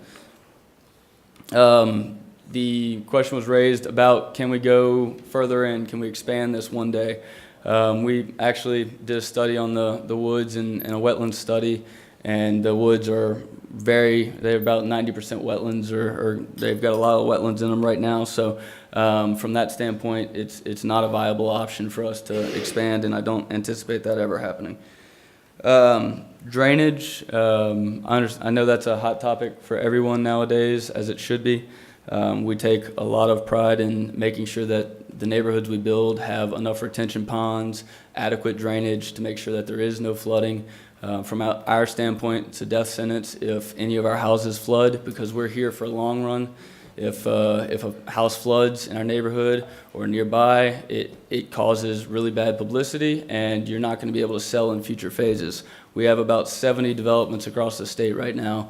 In the 2016 flood, we didn't have a single house flood in anywhere, and we're in almost every city in the parish. Our engineers take pride in really usually going above and beyond what the parish standards are that they're in to make sure that we do not allow for any flooding. A question was raised about the acceleration lane from Emily Drive and how that would fall with the J-turns. We've looked at that, and it's going to be our recommendation actually to essentially extend that entire lane the whole length. So extend your acceleration lane. It doesn't touch our deceleration lane, but because we know there's a traffic issue, we looked at that as an opportunity to just create an entire lane, the entire length of the property. There was a comment about architectural restrictions, commercial neon lights, blinking lights, light pollution, stuff like that. We put codes in all of our developments. If you go look at our projects, all the way from the highest end to even the entry-level projects, we have architectural codes, restrictions that we put in place on the commercial side, on the retail side, all the apartment side, everything to make sure that they are going to stand the test of time. That from an architectural standpoint, it's inviting, that there's no obnoxious uses, no light pollution, signage, etc. We take a lot of pride in what we do there. There was a comment I think you might have made about the canal eroding on the back of your lot. We understand that, and that's something that we'd want to work with the parish as well as our contractors at the time to improve that canal, potentially regrade it, clear it, do whatever we can to fix that situation. So we'd be willing to definitely help that out. Small business owners was brought up. We pride ourselves on incorporating the communities into the communities that we build. We understand that small business is a huge driver of every community. We've never developed a Walmart or a Home Depot or a Lowe's, Best Buy. We've never done any of those type of stores. We develop retail that's walkable, that has everything from your local dentist, which we have in a lot of our communities, to smaller bay retail for a local boutique, and you can see that in almost every community we've developed around the state. Traffic. I understand. There's definitely a traffic issue. Nobody can dispute that. We are definitely willing to put our dollars to work to do what we can to improve the traffic situation at this project, in accordance with what DOTD tells us, what the parish wants to see, and we're willing to step up to the plate to do our part. But we can't fix a regional problem. But we understand that there is a traffic issue. What I'll tell you is we've seen in other areas, we've got a project on Highway 44 in Gonzales called Conway. We're doing, adding a couple lanes to the highway there and doing some major improvements. And with our initiative there, it has spurred DOTD and a lot of the state reps in the areas, the politicians in that area have really kind of teamed up with us to piggyback off of what we're doing there and to spur some additional improvements further down. And I think that was a combination of the improvements that we're doing, but also the rooftops that we brought that helped spur that additional investment, and them realizing that, okay, it's time to step up to the plate. And I know it's been time to step up to the plate over here. There's a comment about a hospital I think you had. We understand that too. We usually put medical uses in our developments. We've got everything from larger hospitals to urgent cares, primary care. St. Elizabeth's Hospital is doing a project with us in our Conway development in Gonzales. They're doing a big investment in that project. It's a use that we like to see in all of our projects, be at a minimum an urgent care type facility here, but hopefully more. But at the end of the day, the only thing that is going to attract that is more rooftops. Hospitals, whether we like to believe it or not, and we're seeing it more and more, they're a business. Everything's getting more expensive. They're a business, and they want to see rooftops and patients, or they're not coming. So we will do our part to use our connections to get whatever medical uses we can, and we typically like to see primary care, urgent care, dentists. We put them in as many of our communities as we can. There was a comment on the $4.5 million taxes not being very much.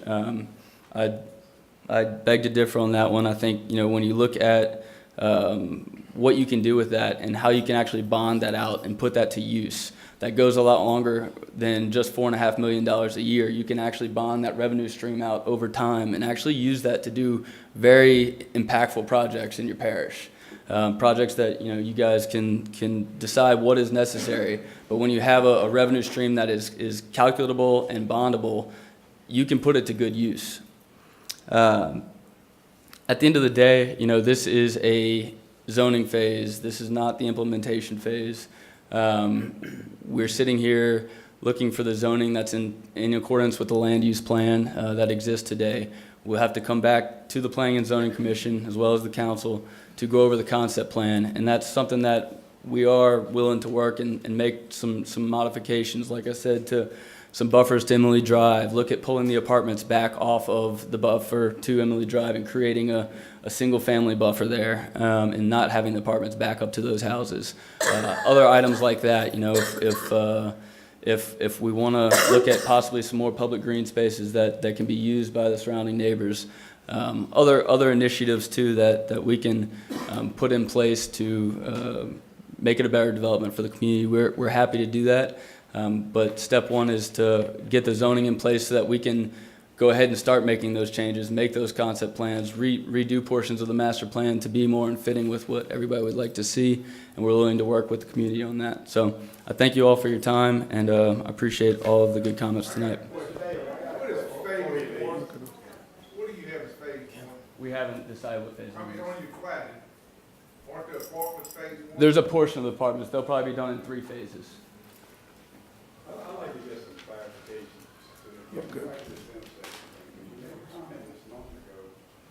Look, we're having trouble hearing up here on the podium. If you have something to say, come to the podium. Okay, yeah, and look, I'm happy to talk to people offline. Like I said, we are happy as we go into the implementation phase to have meetings with you guys and talk about, you know, certain items that you guys want to see us work on. At the end of the day, we can't reduce our density to nothing. We can't just get rid of everything. The project won't work. You know, it has to be economically feasible.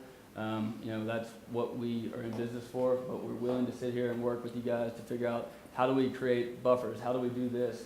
How do we make it a project that does work with y'all more than what it may right now? Can you go back to that street map, though? Because I want to about what happens. Well, mighty good. Anybody else on the commission got any comments or questions? Being none? There's one on the floor. Thank you, Mr. Bailey. I Huh? want to hear the young lady's answer. Yeah, Oh, you go got ahead. somebody Go else? ahead. I want to Okay. hear the answer. Hold on, don't speak out there. Please come to the podium To the and podium. give us your name and write it down, and Sure. so we'll have you for the record.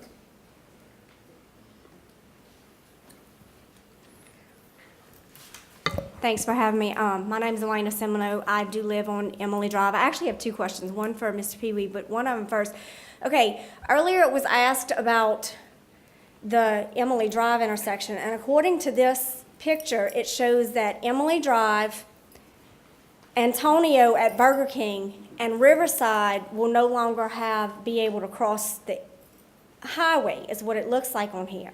But then you said that we would still be able to use the acceleration lanes, so I'm confused about what this map actually shows. And also, there's 2 stoplights that they're showing here at the U-turns that I'd like explained, because if you're cutting out these intersections for us to be able to cross, what's the purpose of having to have the stoplight? So I'd like that explained. And the other question I have, and I'm asking this, Mr. Pee Wee, because I don't have a very good understanding of it. I do feel like West Baton Rouge was very blessed in that flood. And my concern is, if that flood were to happen about a month or so when the river was at its peak, and we have more water flowing through the intercoastal every time those boats are going through there, you've got a higher water level in that intercoastal, which means you don't have anywhere for the water to drain into the intercoastal. So that water then backs up. Your comment was about that your neighborhoods don't flood, and I understand that. You guys are at the front. I live about 4 blocks from the back. I saw more water in my yard than I've ever seen before in the flood, and I didn't even come close to flooding. But we had homes down there, water was across the road that we had never seen before. We had homes that water came inches, within half an inch and an inch of getting into, and I want to say one home may have actually gotten some water out. Don't take my word on that. But if that intercoastal would have been higher than that, would have our houses at the end of Emily Drive going underwater. So I don't see your development going underwater, but those of us who live at the end, who all of that water from the intercoastal and the Parish Canal backs up those drainage ditches, we have to have those concerns of our yards and homes going underwater too. So that's my 2 questions that I have. Okay, I'll be glad to answer one. You know, the intercoastal, when we had that flood, the intercoastal, anything was probably down. Right. You gotta understand the elevation. The elevation at the 11, River Road, is about 28-foot elevation. When it gets to around the highway and railroad track on there, it drops about 18. Then all the way back to the canal, it's about, you know, anywhere from 8 to 10 foot elevation. Now, this water comes down and then it drains, everything drains south. Somebody talked about, everything goes west and south, what we were talking about for years. When that water goes down, and what really helped us and probably kept you from getting water in your house is because the Chapala, we had about 1.6 feet differential. And so, Ifabille Parish, and I think before they did it to help, their areas and buy Pigeon and buy Sawdust. They opened the locks and let that water flow out of there. And so, and we'll do things like that, kind of work with it. But, I can't promise you we never gonna flood. I got people that I speak to every day that live in Denham Springs and say, they gripe about paying their flood insurance because they say they live here 40 years and they never flooded. And he said, by the time my house flooded, every house in Denham Springs did flood. Well, every house in Denham Springs did flood. And so, we don't know.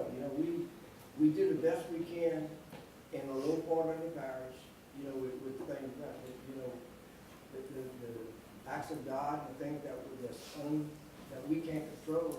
We do the best we can. Right, and I do understand that, but I know that there are other times, I've only lived on Emily for 13 years now, but there have been other times other than that it has rained so much that those homes, the last 4 to 6 lots down there, get water, their yards go underwater. So my concern is that in those times, I'm not saying that God, hurricane or whatever, that's whatever circumstances, but I just want to make sure that we're not building and shifting the water elsewhere where it's going to affect homes that are already there.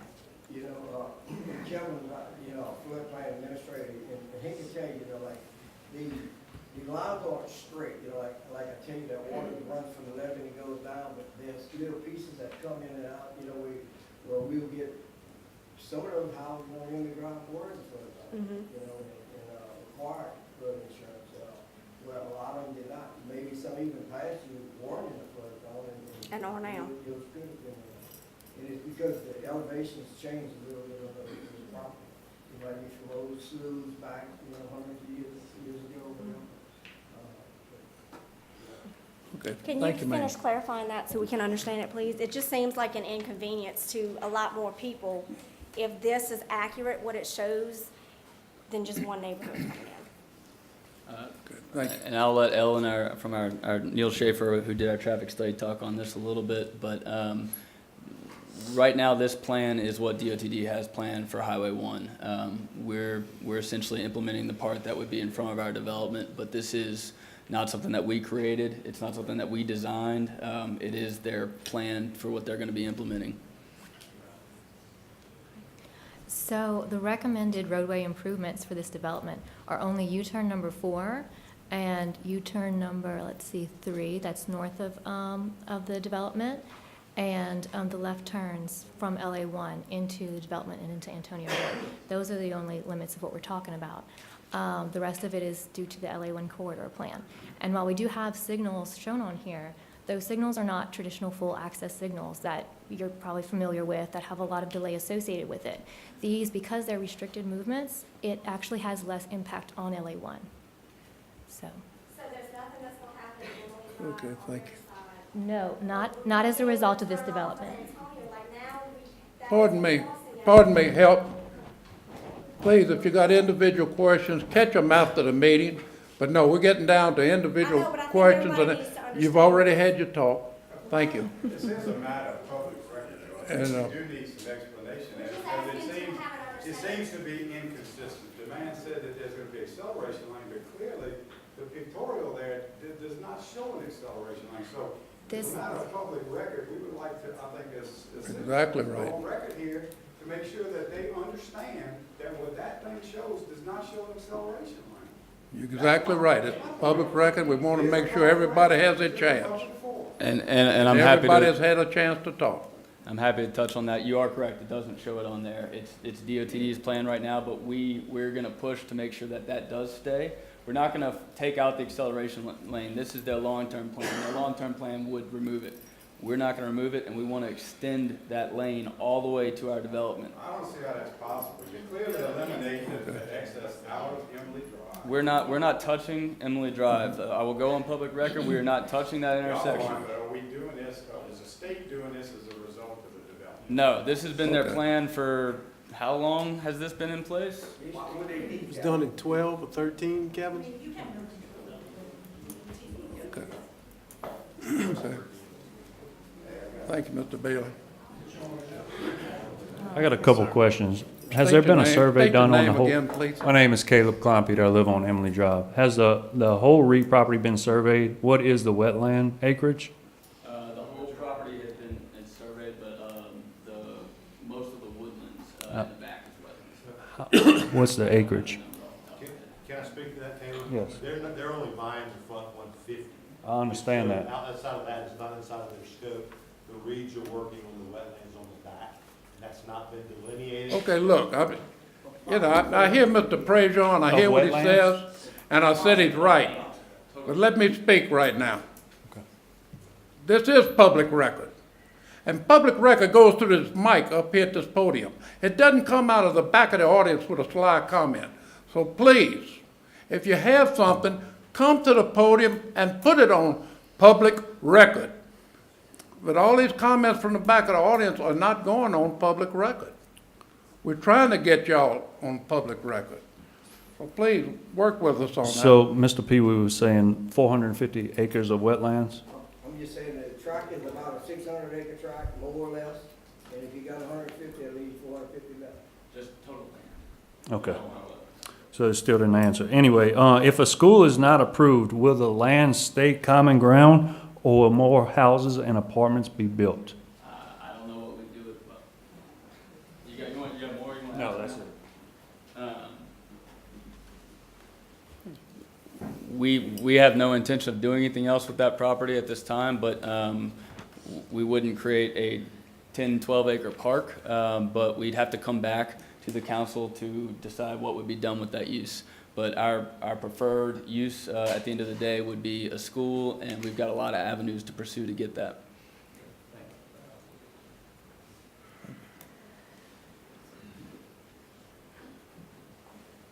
Denise Stein, and I do live on Emily Drive.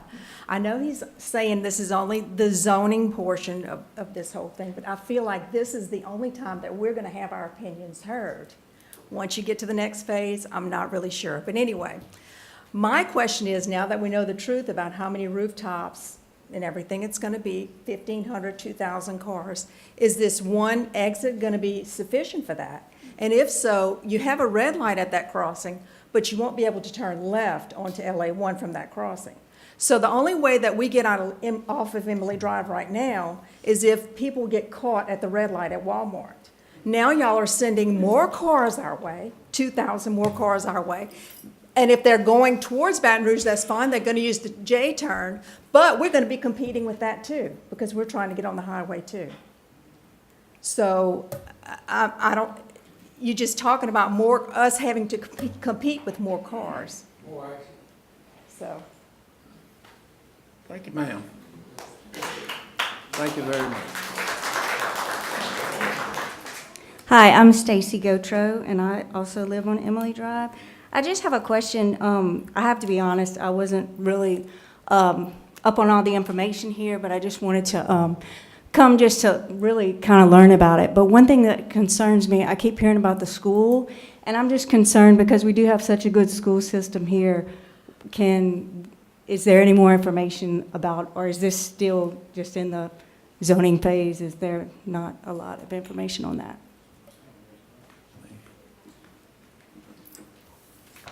That's a good question. At the end of the day, a good school system is something that drives a good community, a good development. The last thing we would ever want in one of our communities is a non-performing school. That would be very detrimental to the rest of the development, which is a long-term project. So our preference would be to get a top-performing school for the development and do everything in our power to make sure that it is a continuing to be top-performing school. And I think there was a question earlier on who that school would be accessed to. We don't have any schools in any of our communities that are accessed just to the community. It would be available and open to anyone in the parish. It would not be just we've never done, or we don't even have the ability to do a school that's only for our development.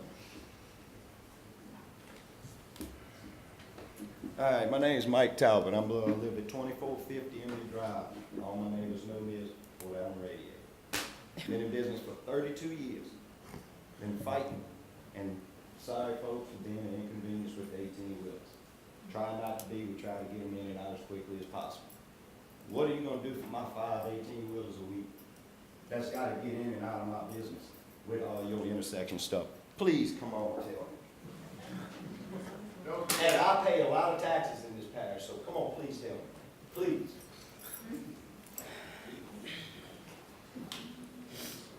On the traffic side, again, we can only do what DOTD will allow us to make improvements to the highway. We can't do something that it's their road. We can only say, look, you don't have the dollars, let us do what you want done to improve the traffic situation, and that's all we can sit here and do. Anyone else? Yeah.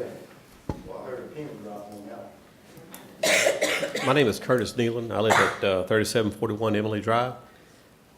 I appreciate the council giving me a moment to speak. I've heard all the comments. Everything is valid, very good, well put. I've worked in the chemical industry on the west side since 1979.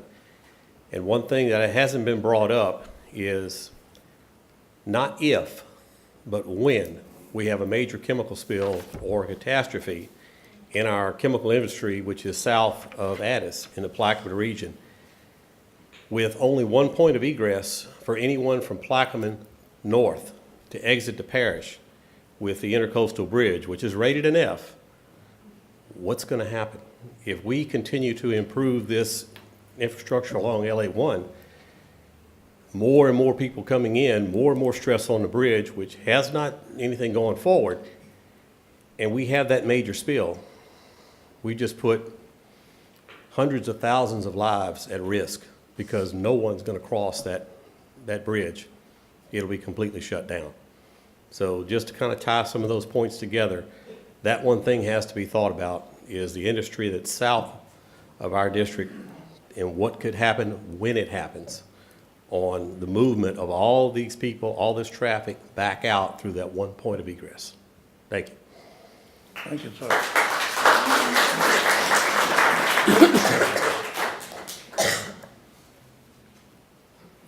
Anyone else? I just have one question, and I'm sorry if it's a stupid question, but is the rezoning of this to T&D contingent on the uses outlined in the graphic, or can they change with public input, or, you know, I just didn't know how fixed that was, if it were. We have to go through. The rezoning zones the whole property at T&D. At that point, we actually have to go through an implementation phase, which is another public hearing, which will allow for just the same input, which is actually more tied to the specific uses, and then that has to be approved.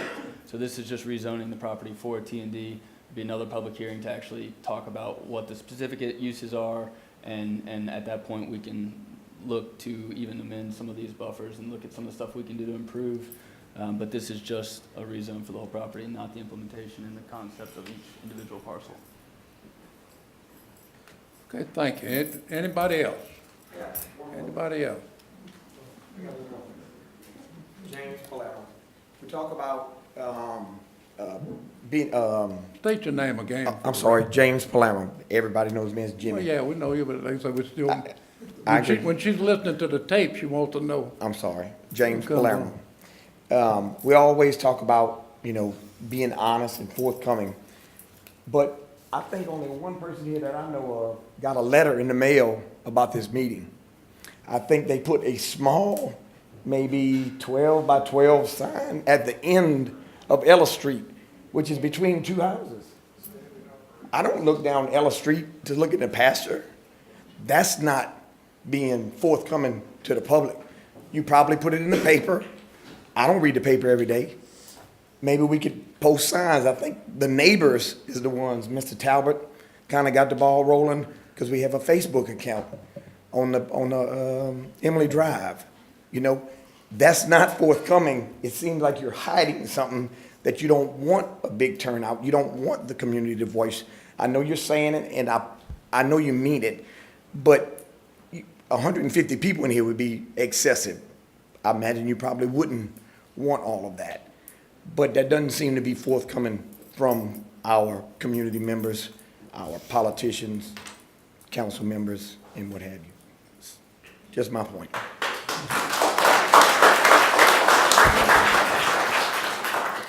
Mr. Chairman, if I may, I'll let Lynn answer the question about the letters, but we do send certified letters out to all the abutting property owners. I'll let Lynn address that. As far as the signs themselves, and I answered that question when I was in the field posting them, we are required by law to post them on the public roadway immediately adjacent to the property. That's the only place we can post them under the law. So we had to post them at the end of those stub out streets, and we did post one on LA1. They are small signs. I think they're 2 square feet, you know, but there were three signs out there, but that's where the law requires us to post those signs. Yes, sir. Well, did y'all send out any letters? Or Um, I'm gonna let Lynn answer that. Jen's gonna talk about it.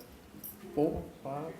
Mr. Oh, stacked of them. Oh, that's a whole pile of them. Mr. John, I'm required to send certified letters of notice about this meeting to all of the adjacent property owners. So if your property touches the Reed property that is going to be developed, the front portion that they have asked for rezoning, you got a certified letter in the mail. Now, I have quite a few.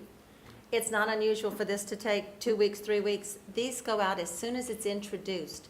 So I give it at least 3.5 to 4 weeks that you get notice of this. It is published in the paper 3 consecutive weeks after it's introduced at the council meeting. And then, like Kevin said, it's posted everywhere where we can where the property is going to touch a road. So I have quite a few of them here. Well, this is the people that touch this particular piece of property, the requested part to be rezoned. If it's all the way to the back and they're not purchasing that property or rezoning that property, I wouldn't be sending you a letter. This is what's required by code. Rodney DeBenedetto again. I understand the requirements, but don't you think we could go above the requirements? My property touches it. My neighbors across the street, they don't touch it, but they just as affected as I am. I just wish y'all would consider that. Thank you. Did you get a letter, Rodney? I did get a letter. Mine my property touches it. I'm the 6th house from the highway. Right in front of the proposed apartments. There was a development next to me about 3 months ago, and I got a letter for it, and the only thing I found was my little piece of River Road was the only thing that touched. I own the property under the River Road, and it touched the property, so. Like I say, I understand the requirements, but I think we can try to go above the requirements sometime. I mean, the other side of the road, all of these people on the other side of the road, they very concerned too. Well, they're here. How many people from the other side of the road are here? Thank you. Okay. I don't. Can I address this? Huh? Can I address this? Yeah. It was just recently, within the last few years, that the council decided to go these extra steps to notify people, because in the past we didn't. All we did was put 3 ads in the paper, and we posted the property, and the zoning has always been posted, but not necessarily the subdivision. Your council people recently had said, let's go one step further. So everybody who's touching the property will get a notification and tell everyone else, and it looks like it worked. If you want more than that done, I suggest you contact your councilman. I'll do anything that's required. Okay. In the electronic age, Debbie Give your name, Torres. please, ma'am. Debbie Torres. In the electronic age that we're in right now, I'm sure that the council has a Facebook page. We do, and it is posted on the webpage. Okay. Yes, ma'am. And that's great. But I don't know what that page is. And there's probably a lot of other people in here that doesn't know where to find that page. And since we have a lot of people here today, could y'all give us that information again so that we can follow up with that? And could you maybe post the things that you had talked about that we can do to help talk to our congressman about the improvements that we need to have made? So, So we'll put this in the meeting request and, my email, and you got anything, any of these questions that you want me West Baton Rouge Parish Council.org is the webpage, and this has been posted, and it's continually posted in the Visions West.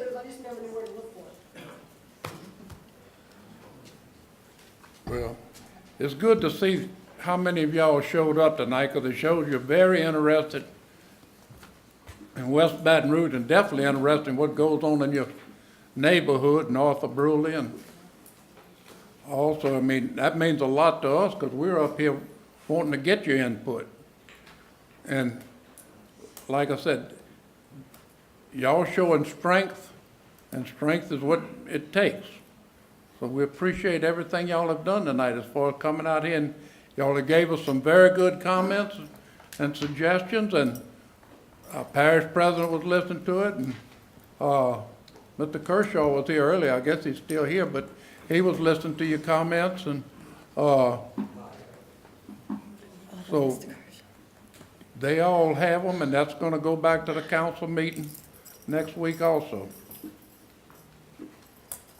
Okay, anybody else have a comment?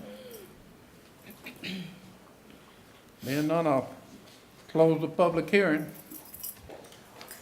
Okay, at this time, I'll entertain a motion to dispense with item number 3A.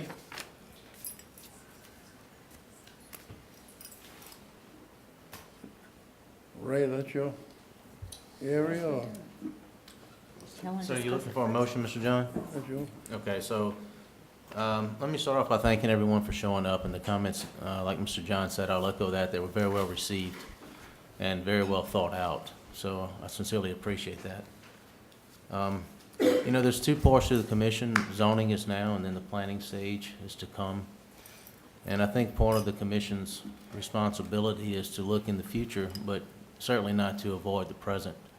So I don't want to make a decision with blinders on, looking forward into the future when we have issues at present time. So I'm a resident as well, south of the Intercoastal, and I know that for the most part on a daily basis, I have to adjust my schedule in order to meet deadlines. So traffic is certainly an issue. There was a huge traffic study that was performed. I didn't get a chance to really digest everything in here. I don't profess to be the subject matter expert in that. It's quite a lengthy document, but most of the information gathered within said that, you know, AM and PM travel times, there's a heavy congestion. So I think it's recognized, and of course, everybody made their concern regarding that. So I guess therefore I'll make the motion. Based on the rezoning criteria and the guidelines that the parish has forth, I recommend denial of the rezoning based upon undue congestion of streets and traffic and overburden of public facilities such as transportation. That's my motion.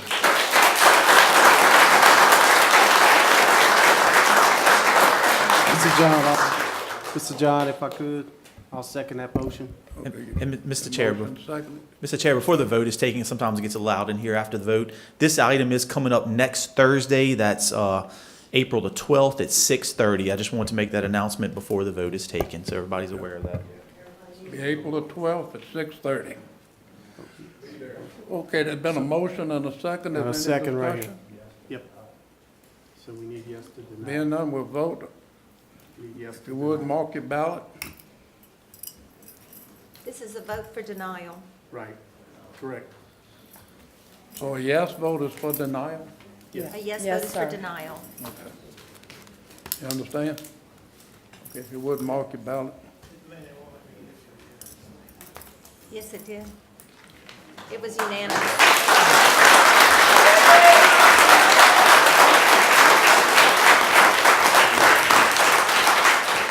Look, we want to thank everybody that came out here tonight. Like I said, everybody's comment is important to us.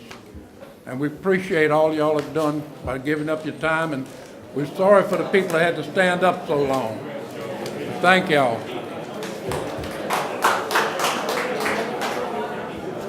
Okay. Other business. You're gonna have to tell them that the meeting's not over. Because we still have another business. If you would. Hello. We're Look, not. the meeting's not over, so if y'all would, please go outside before you talk. Hey, Tim. No, they'll come up next Thursday. It'll be next Thursday again, yeah.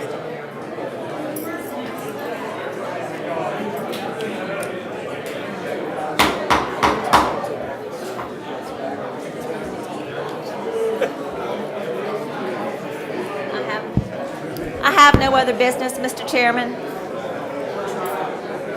Let's just move on. We're not finished with our second meeting, with our planning one meeting. second. Trying to finish our meeting, thank Let's y'all. finish and it won't be long. Okay, Thank you. other business. Is any other? No Thank other you, Joy. business, sir. No other business? No other business, no, Ms. sir. Jackson? Okay. Oh, wait, I'm sorry. You're ahead of me, my bad. Okay, thank y'all. Mr. Sid, Mr. Ray, Rusty, Yeah. Mr. Sid. Woo, thank you. All right. Okay, we're Okay. gonna roll into planning. Now, this time I'm gonna call the meeting of Planning Commission to order. Believe y'all all received a copy of the minutes in your meeting notice, so if there's no additions or corrections, we'll entertain a motion to approve those. I'll motion to approve them. One second. Am I supposed to? Oh, y'all did it already. Where do you press to do that? Come on. Sorry. Okay, Okay, do you see it? yeah, thank you. I got a first from Joy. Who's the second? No, they did it correctly. They did it correctly using the machine over there. Who was my first? You first. Thank you. Everybody voted? Mr. Sid. I think he just likes me to call his name. Okay. Thank y'all. Public hearing, there are none, other business? Is any other business on here? No, sir, there is none. Can I get? Okay. No other business, Ms. Jackson? Woo-hoo, she's done. Mr. Sid, Well, thank y'all. thank you. He is definitely consistent. It was,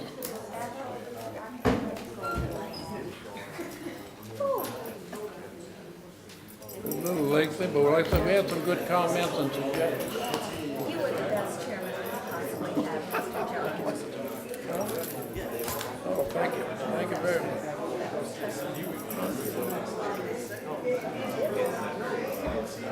Okay, I need to make a note if you're not seeing it. I'm sorry, just one second, just one second. Oh. Okay, if y'all get ahead of me, I have to get the story. I'm 7 miles up from the city limits right here. From the city limits, I'm 7 miles up. I'm 3 miles up from the old bridge. I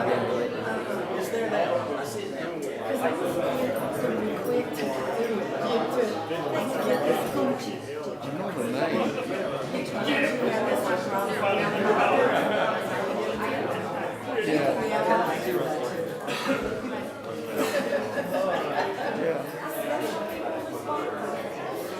Well, if you cross the old bridge and go 2 miles, look off to the right.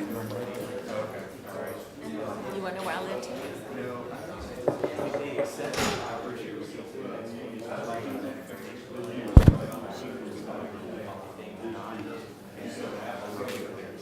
We have to look at the people and tell us they had some communication with us. They definitely had communication. It made their neighbors talk to one another, which is what it, thank you, sweetheart, which is what it's supposed to do. Well, where you live on, Anna? How long have you been there? Well, where you work? Well, you're an For all architect? your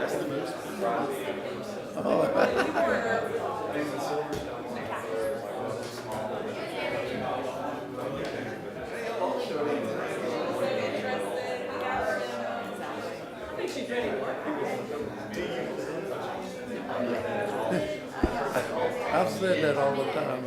I've always said everybody wants their subdivision to be the last one. But you understand their concerns. They got, they're scared.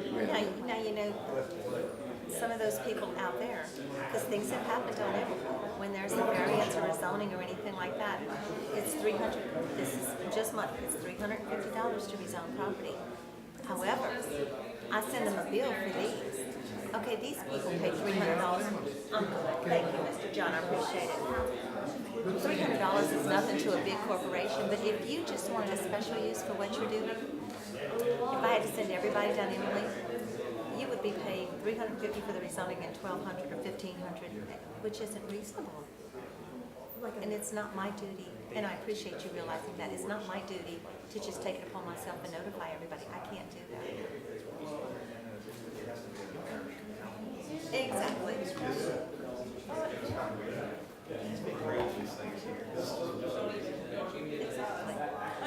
These people don't realize, these people have to come back 3 times with public hearings for what's actually going to happen, and it can be changed. But you can't tell everybody, if they only come one time when they're angry about something, they'll never.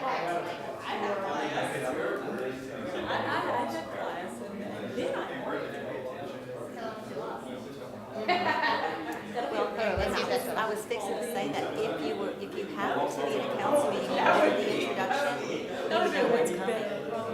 So technically, there's 4 announcements about it. And then they were talking about the Visions. But definitely, the Visions West post everything. They were talking about the Visions West with all this information. Oh, you had good questions. Yeah, you had good questions.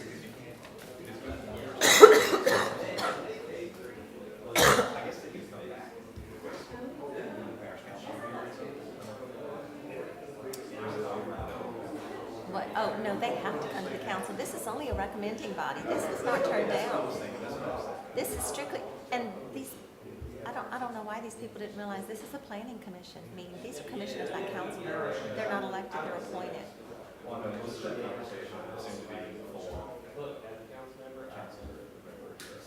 And there was council members in the audience. But you know, it is what it is.